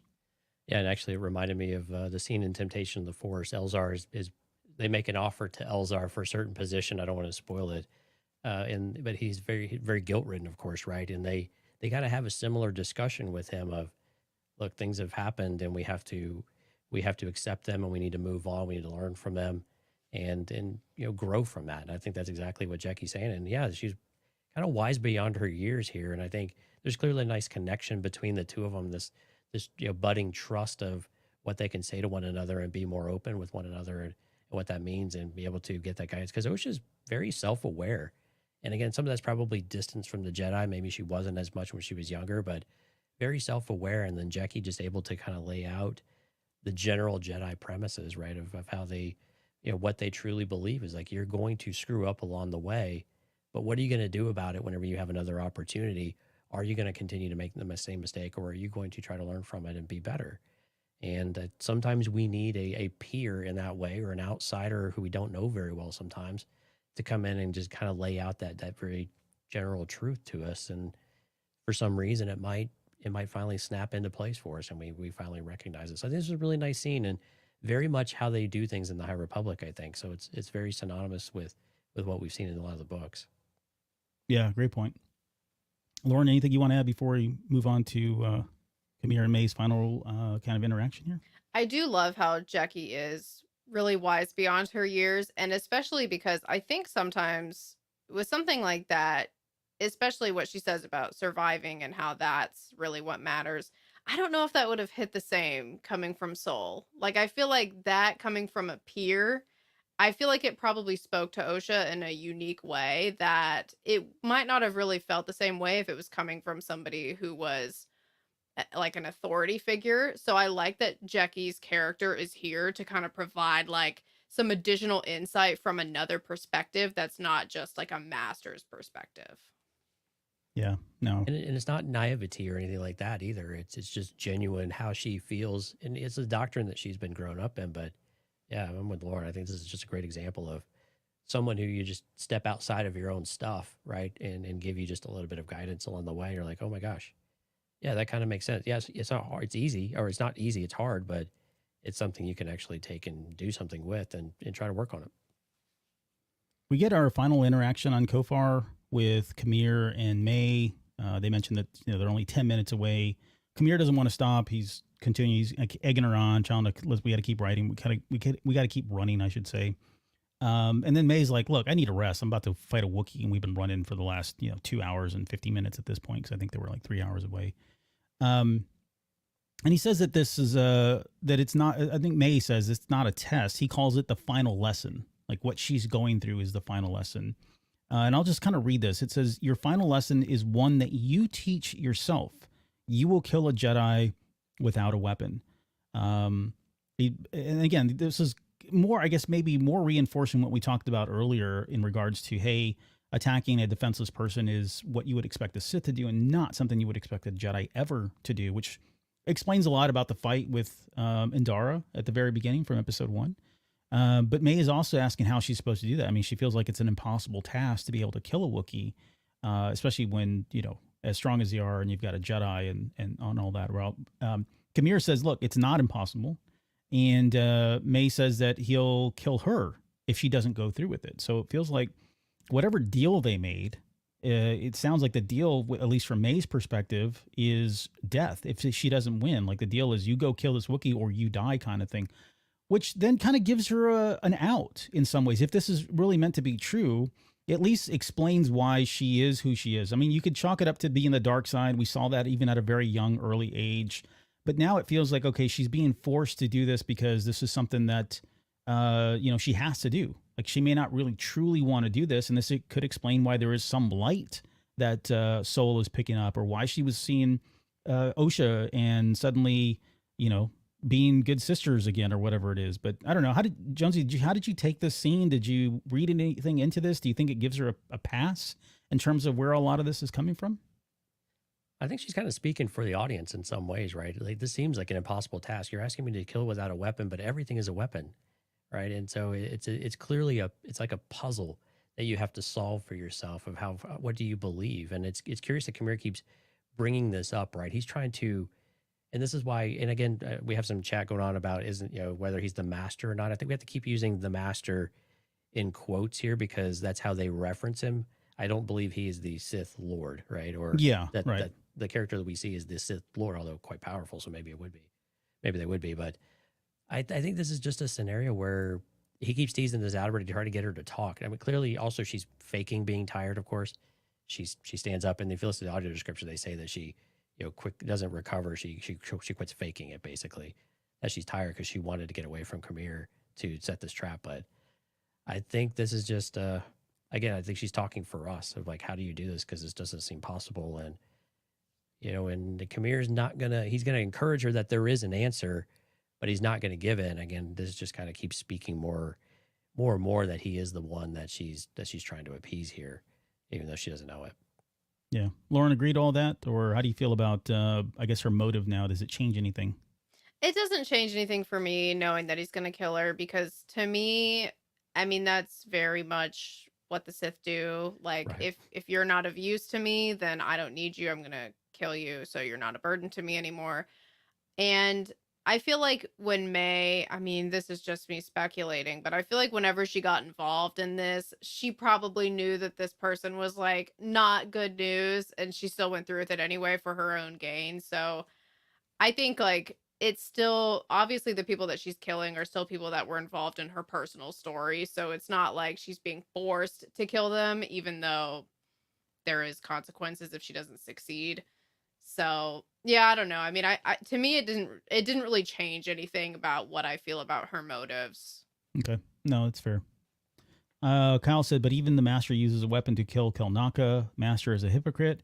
Where is the honor among Sith anymore?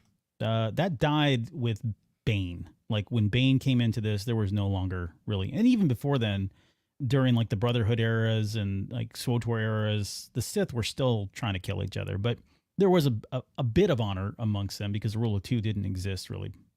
But to Kyle's comment, I don't think it's him being a hypocrite. I think he's setting up Mae. So we'll talk about that here in a minute. Yeah. All right. So Qimir runs off, says he's going to get her some water, give her some time to rest. And this is where the dialogue is intentionally written and portrayed so it looks suspicious that suddenly he's going to walk off and then come back. And, you could argue that he went and killed Kelnacca at this point. The timing seems like it could line up there. Maybe not. But we get more. And then this is where you see Mae. She's kind of looking around. She's looking up at the trees thing. And you know what's going to happen now because we've seen the episode. But she's trying to plot, how do I ensnare him so that I can go out and do what I'm going to do. But more on that later.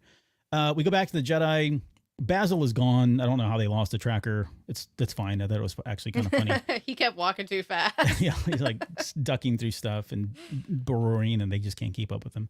But someone screams, and the Jedi, Qimir hears it. The Jedi hear it. They all kind of run to the area, and this is where we get Qimir ensnared in that trap. And Mae basically says, "Look, I don't know what I'm doing. Like everything has changed now, right?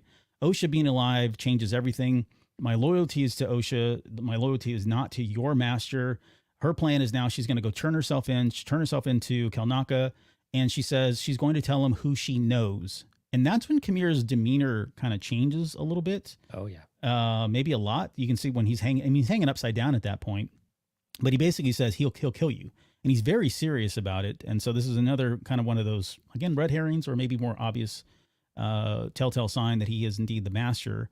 But he also says that there's no way that she'll be able to find her without a guide, or that the master won't find her without a guide, which again could be another red herring. But the Jedi arrive. Let me pause there. Sorry. Do you guys want to add anything to that before we get into the Jedi showing up at the same location here? I think it's clear. I mean, Qimir, he's very, very serious, very, very quickly amidst all of the, the theatrics of being ensnared and saying help, help, help, and everything like that. So it was just a little bit silly, but it's curious though that well, it's not curious. I think it's right on the money. I think this is just something that he knows. Like if she was gonna get killed before, like this will definitely do it, and he will hunt her down. But she's gonna hide behind the Jedi. I think in this case of, look, they'll at least protect me, even if I have to go and pay for my crimes. Yep. Right. Well, I just thought she just did all this because she was trying to lose Qimir. I didn't think she was actually serious about turning herself into Kelnacca. I mean, she's worked way too hard to just be like, you know what, I'm just gonna turn myself in now. I think I It was believed her. abrupt. It was abrupt. But I will believed agree, it and I've too, seen the yeah. feedback. I've seen people go like, "Wow, that was a big turnaround," kind of thing. But if you think about it, I mean, maybe enough time hasn't developed for us to really kind of jump on board with it. I think that's fair. I think it's fair criticism. But the reasoning is not. The reasoning is sound to me, if that makes sense, right? Maybe not enough time. Maybe we haven't had enough character development, not enough moments. But I could see how she could get there based on that idea. Because yes, it is the master that had put her under duress. Allegedly, she promised him that she would do this in return for, I guess, for, I don't know what, power. We don't know what the motive is yet outside. But we know that, again, believing her, the master was going to kill her if she didn't go through with this.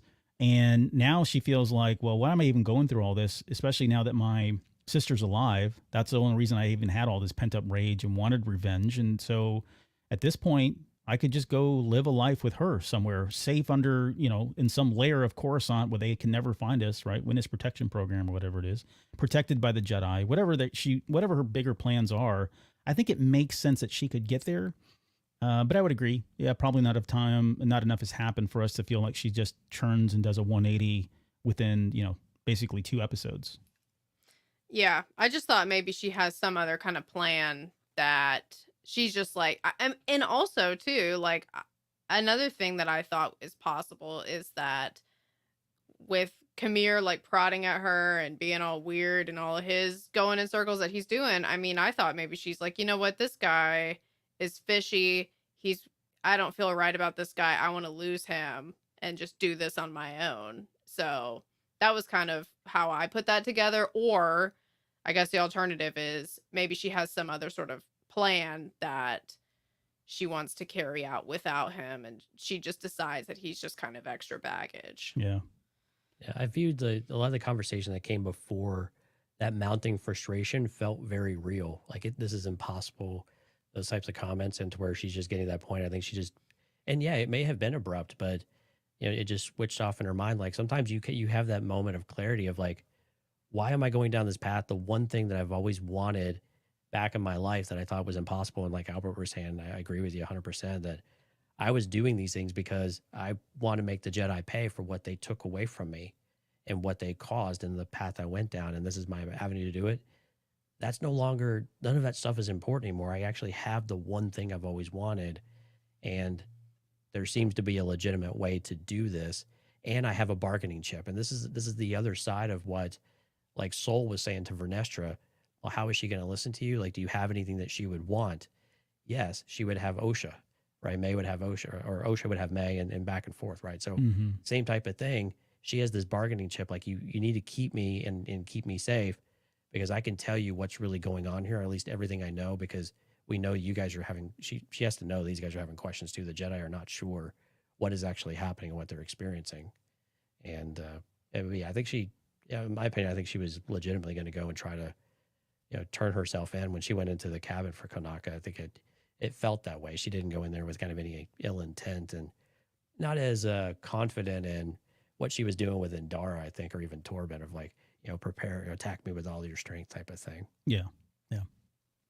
Right. Well, the Jedi show up. I'm assuming it's the same location. It's hard to tell because the light's fading and it's a different angle where the camera's at.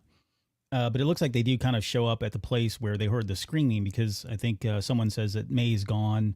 Qimir is no longer hanging up there. So he got himself down somehow. And then you get Sol senses something going on. I think this is him either sensing the presence of the dark side, sensing the presence of Qimir, or AKA the master, air quotes.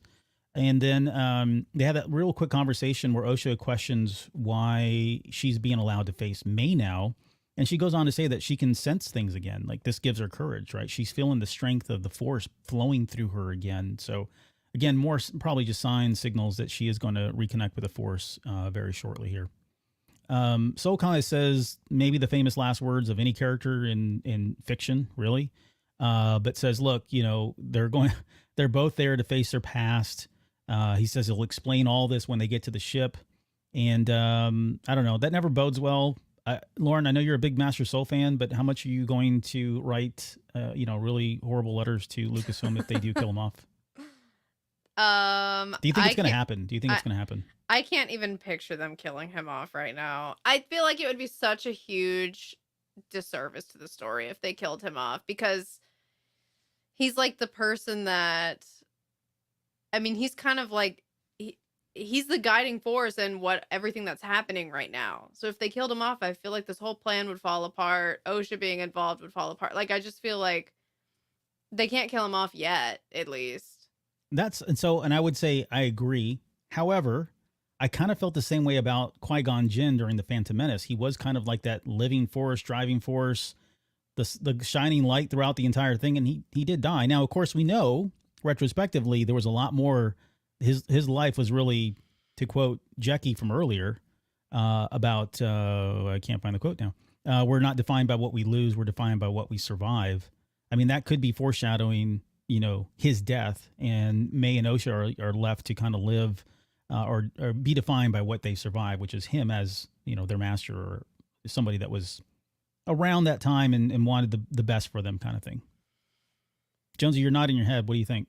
Yeah, I'm going to have to recall my Game of Thrones trauma now, because this is how I felt like in season 1 with Sean Bean's character and talking to his son, because he said the exact same thing. When I get back, we're going to have a nice long talk, and we're going to talk about, whatever the things were.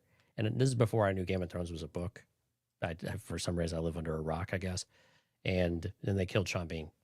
Yeah. So, I mean, this pains me because I don't want Sol. I don't want to lose Sol, but I'm like, also, it seems like it can't be any clearer that he's a goner and that he's we're going to lose him. And that upsets me greatly. So I'm definitely not proud of this feeling, but I also just feel like there's just no way he's going to survive, and we're not going to get this part of the story. I get a little pessimistic in some of that because I don't want that to be the case. We need to have enough answers. Don't need all of them, but we need enough answers. Yep. Because we know the season will feel like a concluded arc, a completed story for the most part. Open ends, but nothing major. And so I think this is one of those that if we don't get that, then Sol's got to get it out now, and I hope he survives. But also I think it would be really profound if he did not survive, because I think that also contributes to some of the things that, A, the Sith stay a secret, B, that Vernestra and some of the fear that they're experiencing in that unknown and the cover-up, those things continue on, and they continue to fester, and the things that happen for the next 100 years have a starting point now. They may have already been starting, but now we've got a true, like the ball actually feels like it might be rolling as we get through this if we lose Sol, because he is that light. He is that guiding nature within the Jedi right now, at least for us in this series. And it would be devastating to lose him, but I think right now it's kind of seeming like an inevitability for me. Yeah. I was just going to add, I wanted to quickly respond. I really hope that Game of Thrones rules do not apply to the show, or I will be really frustrated, because I feel like there is a certain expectation of, yes, Star Wars does kill people off and it kills them off early, and that can be a bummer sometimes, but there's got to be more of a, I don't know, there's got to be more of a reason to kill them off for me. So I don't know. I'm just hoping that if they kill him off, I'm hoping that the time for it is right. That's all I'm saying. I think he was at the top of our death watch list from the final hype show. Yeah. I mean, and that's before we knew anything about him, to be honest. They killed Shmi, and Anakin promised to go back and save her too, right? So it's happened in Star Wars before too. It's actually happened a number of times, but it's not always. Yeah, I agree with you. I don't like it, but yeah, I'm worried that it's inevitable. Yeah, and if you're listening to the audio on this, you've just missed. Lauren just rage quit and walked away. She's not even on the show anymore. Oh wait, no, she's back. Sorry. Yeah, I came back. She's sending me nasty text messages. We're no longer friends.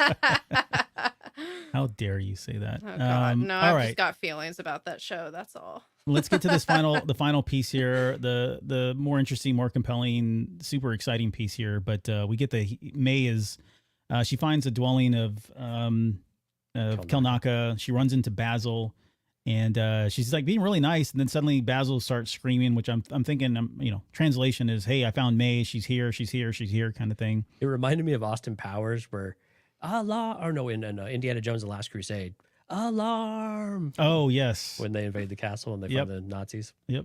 I love it how he just starts screaming bloody murder, and then Mae just starts running for her life. That is just hilarious. It was good from a weasel. Yeah. Good character moment for both of them. But she runs into the dwelling, and this is where she finds Kelnacca dead. His wound, he's got a slice across his chest. It's still smoldering. Burnt hair is in the air. I mean, I got to say, I was talking to Kat, who's not with us tonight. She's one of our stout members here. I was talking to Kat about this on Twitter, and I would agree. Like, this is the one thing that I was like, well, this kind of sucks. I was really hoping to see more of Kelnacca, and I know we're going to get him in the flashback scenes, but I don't know. I was really hoping we'd get to see a Jedi during this time, and get to know more about his character. And it feels like I could be wrong. I'm speculating with 4 episodes to go, but it feels like all we're going to get is him being possessed. And yes, we'll get to see some kind of a combat between him and Torben at best, but I don't know that we're going to get any more. We're not going to get inside the head of Kelnacca.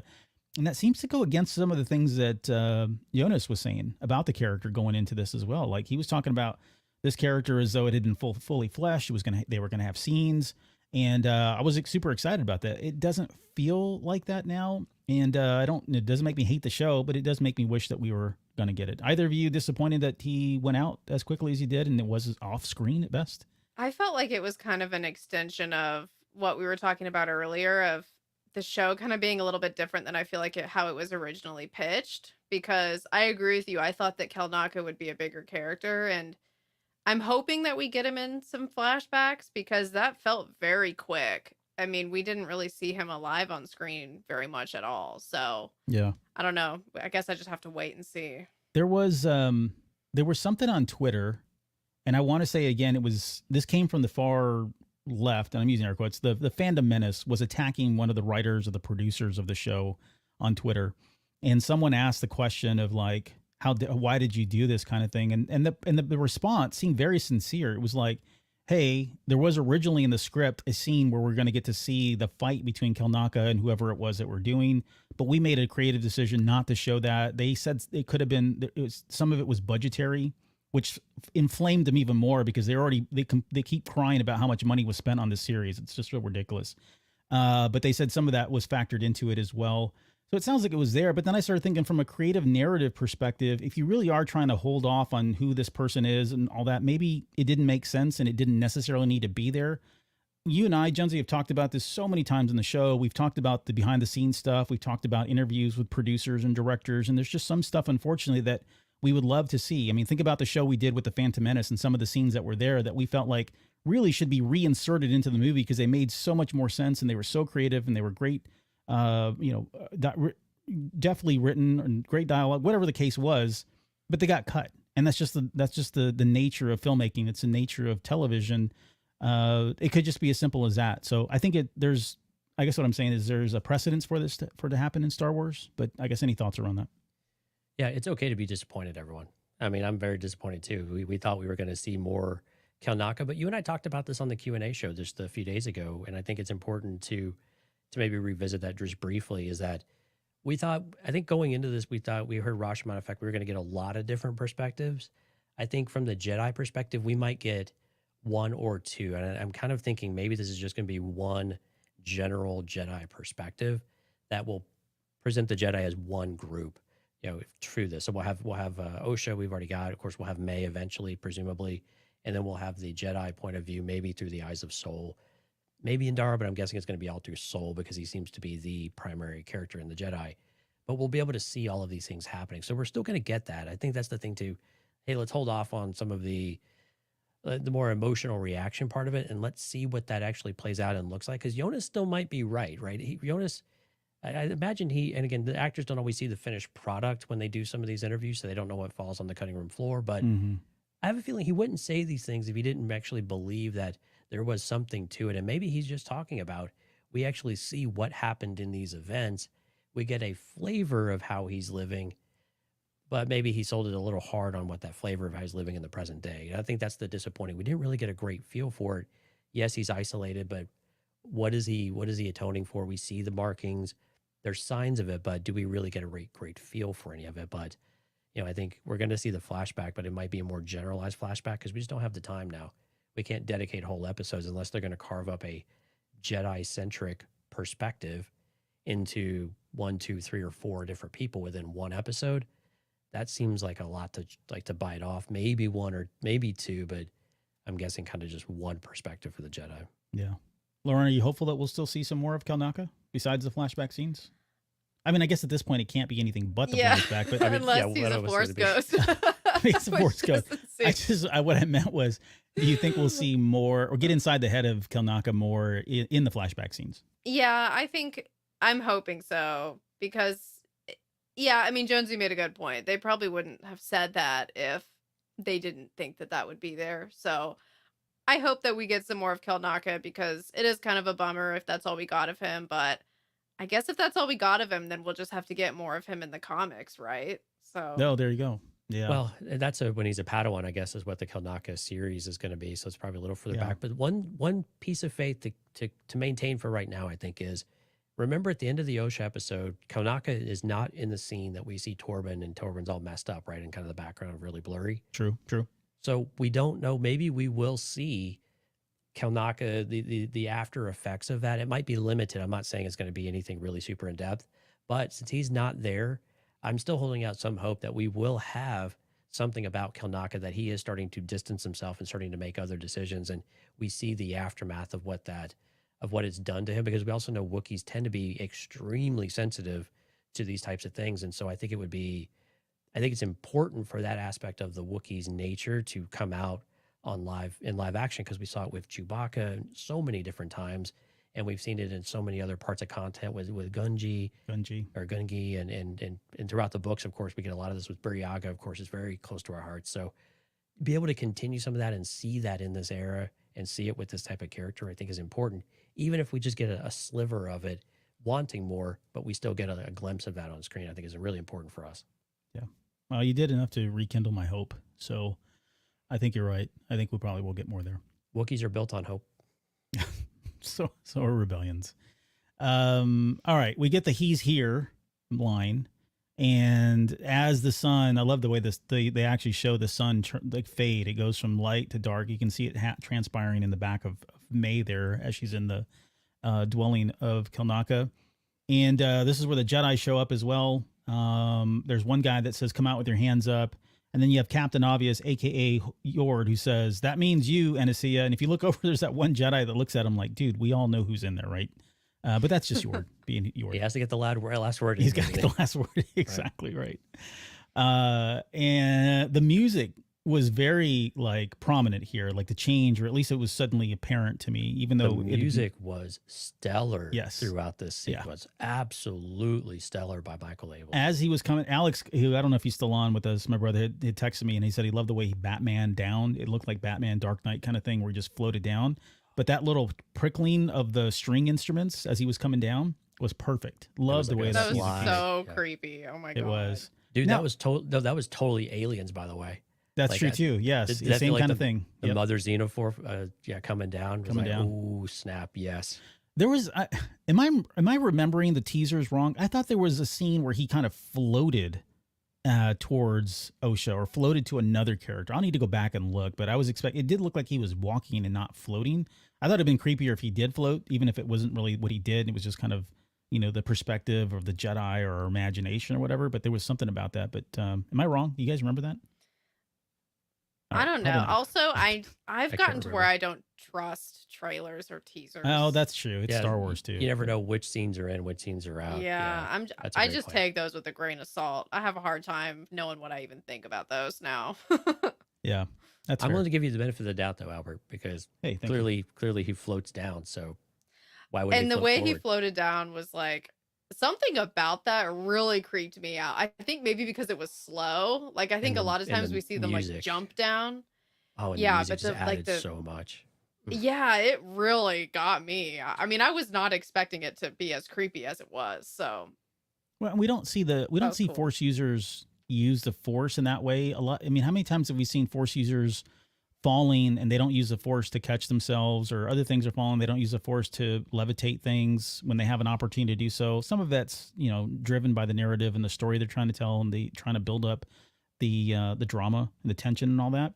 But the fact that he's able to use it and uses it for that purpose is kind of spooky. It's just, again, it's just not something we normally see. Couple that with the music, couple that with the scene, everything going to dark just before that. You can see the look on Osha's face, like she feels something behind her. The Jedi all turn around, they feel a presence. Right behind that, you have, Jackie saying, "What is that?" kind of thing. I mean, that whole scene was just perfectly done as far as I'm concerned. It was exactly what we kind of wanted and needed to have as our first true appearance of this master, this Sith figure, whoever they may be. Oh, and igniting the lightsaber between them, just the framing and the cinematography there with the light bathing both of them, just the outlines, and absolutely masterful. It's just really, really cool to see this. There somebody calls out, "Identify yourself." Another one, I think, I forget who says, "Stand down." That's Yord. It's always was Yord. it was it Yord? Okay. He walks He towards tried. Osha. Yeah, he did. He really did. He walks towards her, and then he's standing there, and there's one like split second where you can see his eyeballs through the mask. Mm, It's I didn't catch that. You got to catch it. I mean, I don't know what we're going to use it for, but you got to pull the art up, and it's just, you can see both eyeballs through it. But that's the first time you can see the eyeballs, and it is super effective. It actually makes the mask even creepier than it did before. I wouldn't say it was comical to me, but I'm not really like over the moon about it as some of the other folks have been. I think it's fine, but with the eyeballs, it really kind of changes the aesthetic of the mask. It looks creepier than, for me at least, than it did before. Visibility has to be horrible. Like, you talk about the bounty hunters not being able, like the Mandalorians not being able to see out of their helmets. I can't see how he can see anything from with that little slit there. But the helmet on, how am I supposed to fight?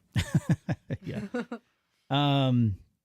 And then he ignites the lightsaber next to her. They crank the audio up during that scene because it is way louder than anything else when that lightsaber ignites. Yes, do it every single time. It shocked the heck out of me, though, when it first came on and he brings it up. And I love just the visuals, the lighting on Osha's face, and it illuminates the terror that's in her face, right? Mm-hmm. She's kind of sensing it. But he's staring at her at that point. He's like appraising her almost. Isn't he? That's exactly what I'm thinking. And again, it kind of goes back to the Qimir scene in episode 2 where he's like, "You look just like her," kind of thing. And he tilted his head then too, right? Yep. Same kind of way. That's a normal appraisal behavior, I suppose, but a lot of similarities there. And then you couple that with the fact that, if it is Qimir, he's just learned that Mae is like, "I'm out of here," kind of thing. I mean, he could be looking at her as like, "Hey, I didn't realize you were around. You just had a job opening. I just had a job opening," exactly, kind of thing. Like, how do I manipulate this person? And that could explain why he pushed her off to the side and didn't just stab her with the lightsaber. Like, why wouldn't he have killed her at that point? He seems to be holding on to her for something. It could be leverage. It could be he could kidnap her, Kylo Ren style. We don't know what that could be, or it could be something as simple or complex as, "Hey, I'm going to go after you instead because there's more here to manipulate now, more than your sister thing." Hey, if you won't join the dark side, perhaps she will. There you go. Yeah, right. Exactly. Call back to, Return of the Jedi kind of thing. Yeah. But Master Sol screams out, "Osha, run." The Jedis all ignite their lightsabers. He does a little 2-finger push. And then we get that final scene where he force pushes all the Jedi back. And someone, Andrew just put it in the comments here.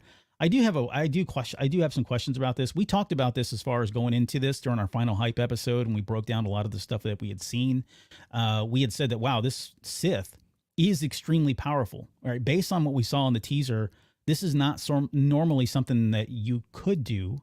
I think I have some reasons why he could be as powerful as we expect here, especially if he's not the master. Holy bananas, like, how powerful is the master at this point? But the question is, do you guys think he was depicted as being too strong? I don't know. Lauren, do you think this is out of character, too much for a Sith? Why do you think he was able to do the things that he did? I mean, it makes sense to me. To me, it felt, I actually was really impressed with how creepy they made him. And to me, the powerful level that he's at just kind of goes with that. So to me, it made sense. He's using the dark side.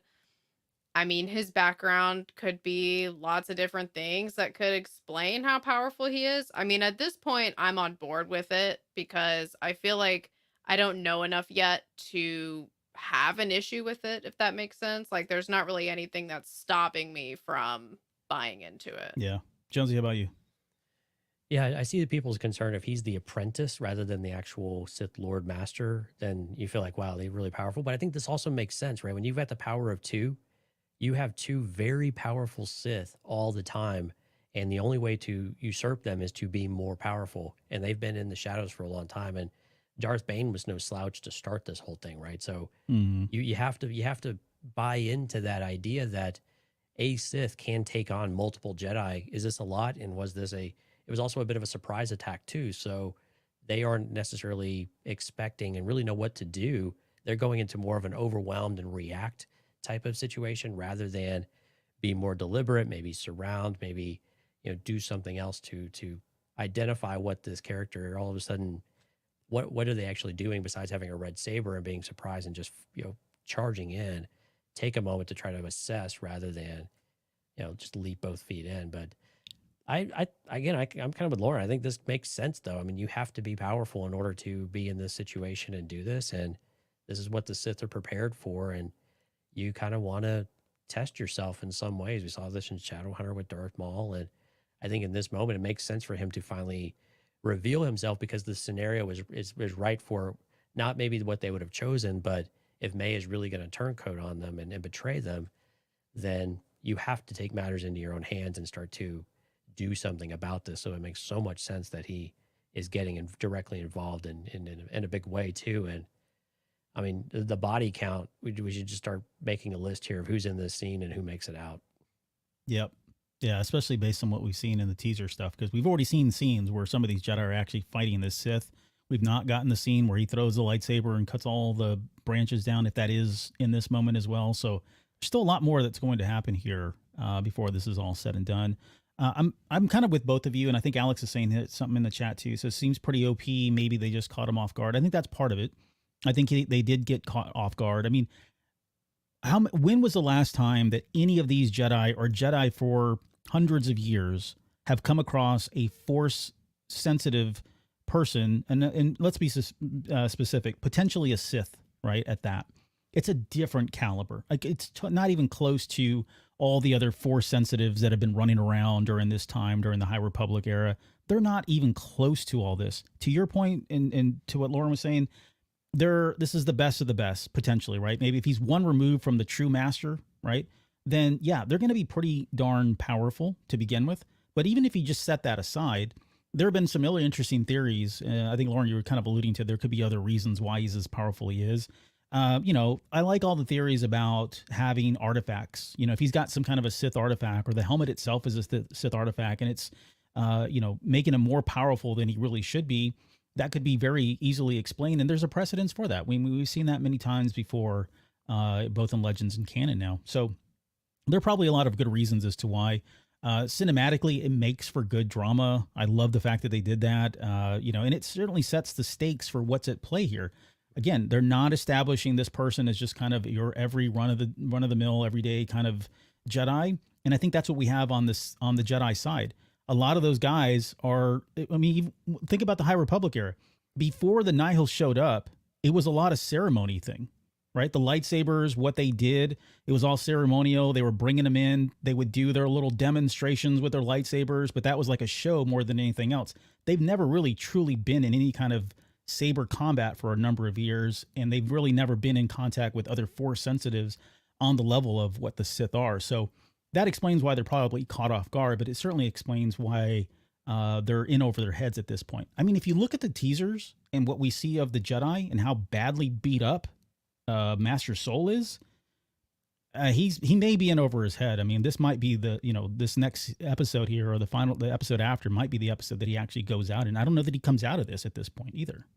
Yeah, well, and also adding on to what you were saying was, I mean, like, okay, yeah, the Jedi haven't seen combat in a while, probably. But, I mean, if you compare that to Palpatine in Revenge of the Sith, I mean, yes, Palpatine is probably a more powerful Sith, because I know he's, like, the most powerful or one of the most powerful, I guess that could probably be debated, but you know where I'm going with that. But Sure. I mean, those Jedi were experienced and much had seen a lot more action, and he just cleared them off pretty quick. So I don't know. To me, it's not a huge stretch for me to believe that a Sith could, when Jedi are caught off guard, like they were, could just mow right through them. Mm-hmm. Yeah, and in the chat, Jacob had a comment or a question. Off guard, he wiped out. His squad wiped 8 Jedi with the single Force push, and not a single Jedi in the galaxy sensed a disturbance in the Force. I think specifically that last part of the question, the Sith are always very good at masking their true power, and I think that's where you only had a couple of characters. It could be really Soul kind of felt like something was going off, but really not everybody was sensing it. And again, the younger Jedi are not necessarily in tune with some of this, and that he would only allow a certain amount of his power to be sensed. Clearly, you see a red lightsaber, some warning flags and things I would think would go off, to be fair. But I think also he doesn't always tell, or he doesn't have a tell necessarily to show them or to have them sense just how much power is truly there until he actually unleashes it too. So I think there's a certain amount of you can call it subtlety or of gamesmanship going on too that the Sith excel at, and they really do this well because it's a part of their strategy and how they want to engage and how they want to fight, especially when it comes to the Jedi when they want to take them off guard. Yeah. Well, and they all sensed a disturbance in the Force too. So. Well, they sense something, right? Yeah. Whether or not Vernestra talked about it earlier in the episode. Yes.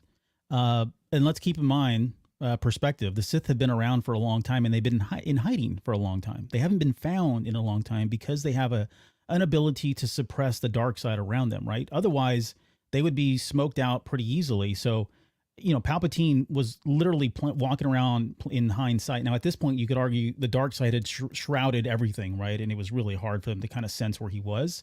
But this is just something. This is a characteristic, even the legends that they had. They were the ability to kind of suppress that the dark side kind of coming out, illuminating and really ticking people off to where they were, kind of thing. Let's see. Andrew says, right, that's another metric to keep in mind about Palpatine. George is with us as well. And then Jacob says the Jedi haven't seen combat in a long time, but they spent most of their lives training since infancy. Yes, but we saw the training that they get though in the temple at the beginning of the episode, where it was very, I got to be honest, it was very disciplined and very, I don't want to use the word lazy, but going through the motions, right? It was things that have been trained into your brain time and time again, but there's no sparring in that. And I'd love to see what sparring actually looks like. And we've even seen some of this in like Clone Wars. They're going against remotes or they're going against other inanimate objects because they want to fight droids and whatnot. But where's the actual sparring going on where they're doing one-on-one to where it's actually life and death type of situation and not just going through the motions and being very fluid and being very disciplined. And again, you're learning the core, and that's important, but how much of this is actually applicable in the field? And we know, like, if we look at Jecki, this is really Jecki's first series of assignments in the field. We learned that from the first episode, right? Yeah.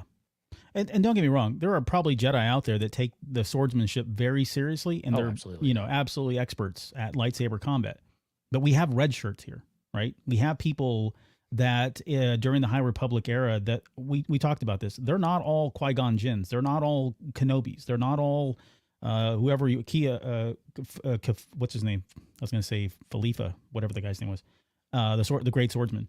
But they're not all those characters. Infilla, thank you.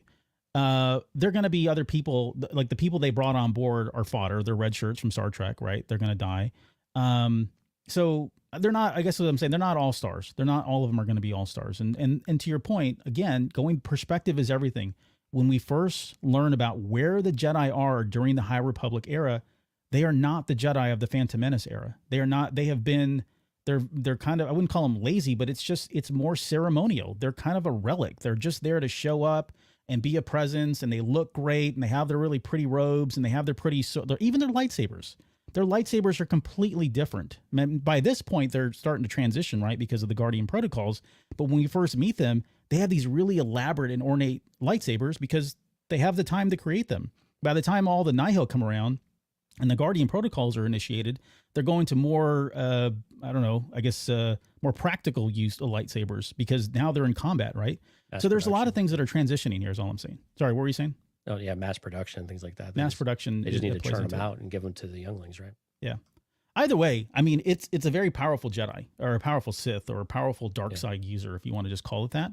And I think we just have to take that at face value until the rest of the series plays out and we know more about who they are, what they're capable of doing.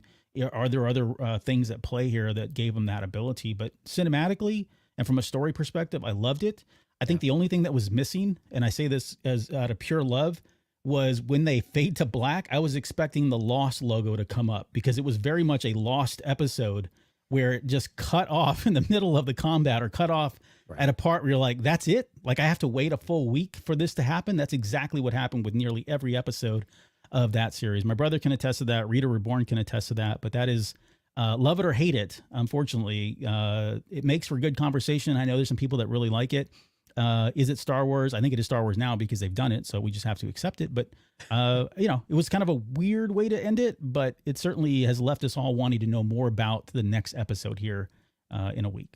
So I guess any kind of final thoughts from either of you, and Lauren, I'll start with you. Any final thoughts about this particular scene or I guess what we saw here in episode 4? Well, I could see the next episode also being another flashback, so then we have to wait even longer to find out what happens in that scene. So You might be right there. Yeah. And by the way, no one is, at least the 4 episodes were released to a lot of the press for screeners, but from here on out, it's no one's seen outside of, you know, behind closed doors or leaks kind of thing. Yeah, and some of the interviews I think have led us to believe that we will actually get the big fight in episode 5. I think that some of the quotes, even from Leslie Headland, where episode 5 is going to be the one that everybody's talking about.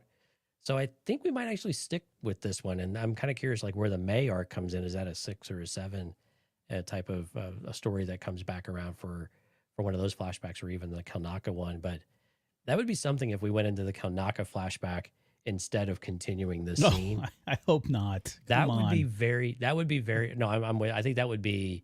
No, I'm with you, but yeah. You talk about setting things on fire if they're not already on fire in some corners.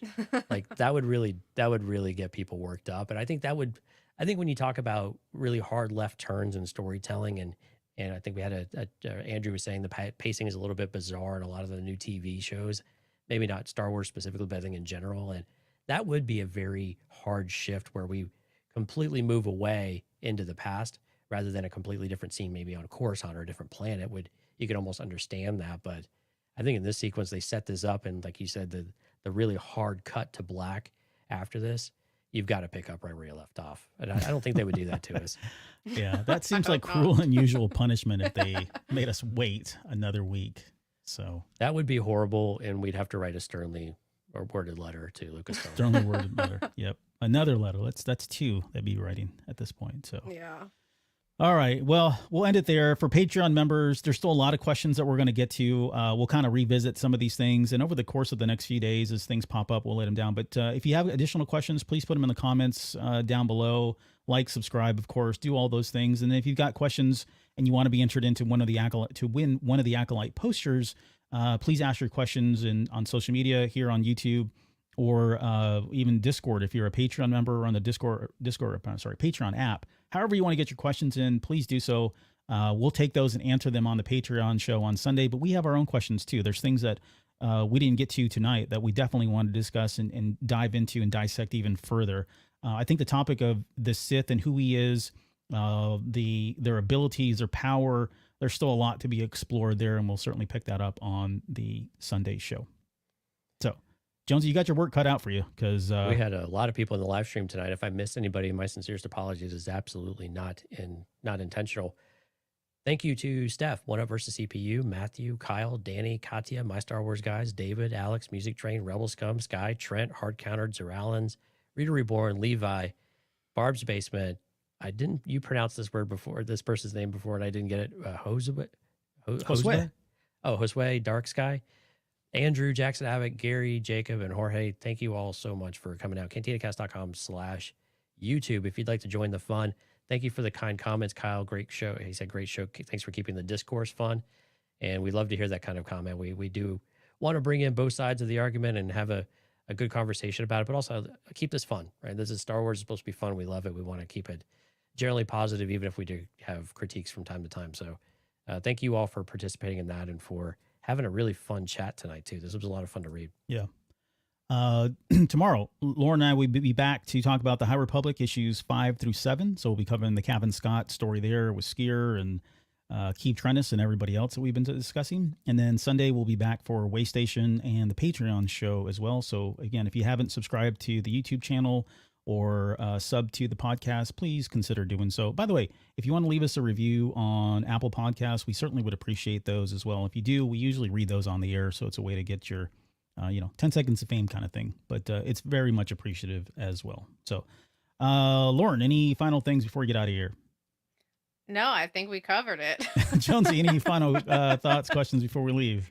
Yeah, go check out Temptation of the Force review from Lauren. It's fantastic. You're going to want to read the book after you watch the review. Yeah. Thank you. It's Chapter a very long 53. one, so get a snack. Yeah. Yeah, we'll break that down here very shortly too. Lauren and I will be back to break down Temptation of the Force, and then we're going to do an entire episode on Chapter 53 alone. Which will probably be even longer than my video. So yeah, it'll be 4 episodes long. Yeah. Go back and watch some of our videos from, what was it, Fallen Star? I think they were. Yes, exactly. How many hours of content we did? It was a lot. It was a lot. All right. Well, it's getting kind of hot in here, so we will see you guys tomorrow.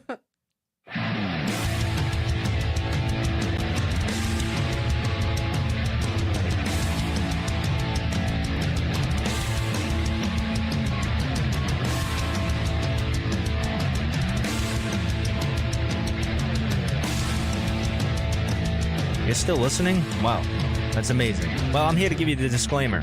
Normally we do a big, long, drawn-out disclaimer thing saying what's what and who's what and all that other stuff, but I think you guys kind of know that Lucasfilm and Disney have no affiliation with us at all, and we have none with them. We talk about Star Wars, which is their property, and all that other good, fun stuff, but I think you can tell which is our stuff and which is their stuff. If you can't, well, then send a lawyer to send an email to me, and I'll be glad to chat with them. Other than that, you know what's what, so that's your disclaimer.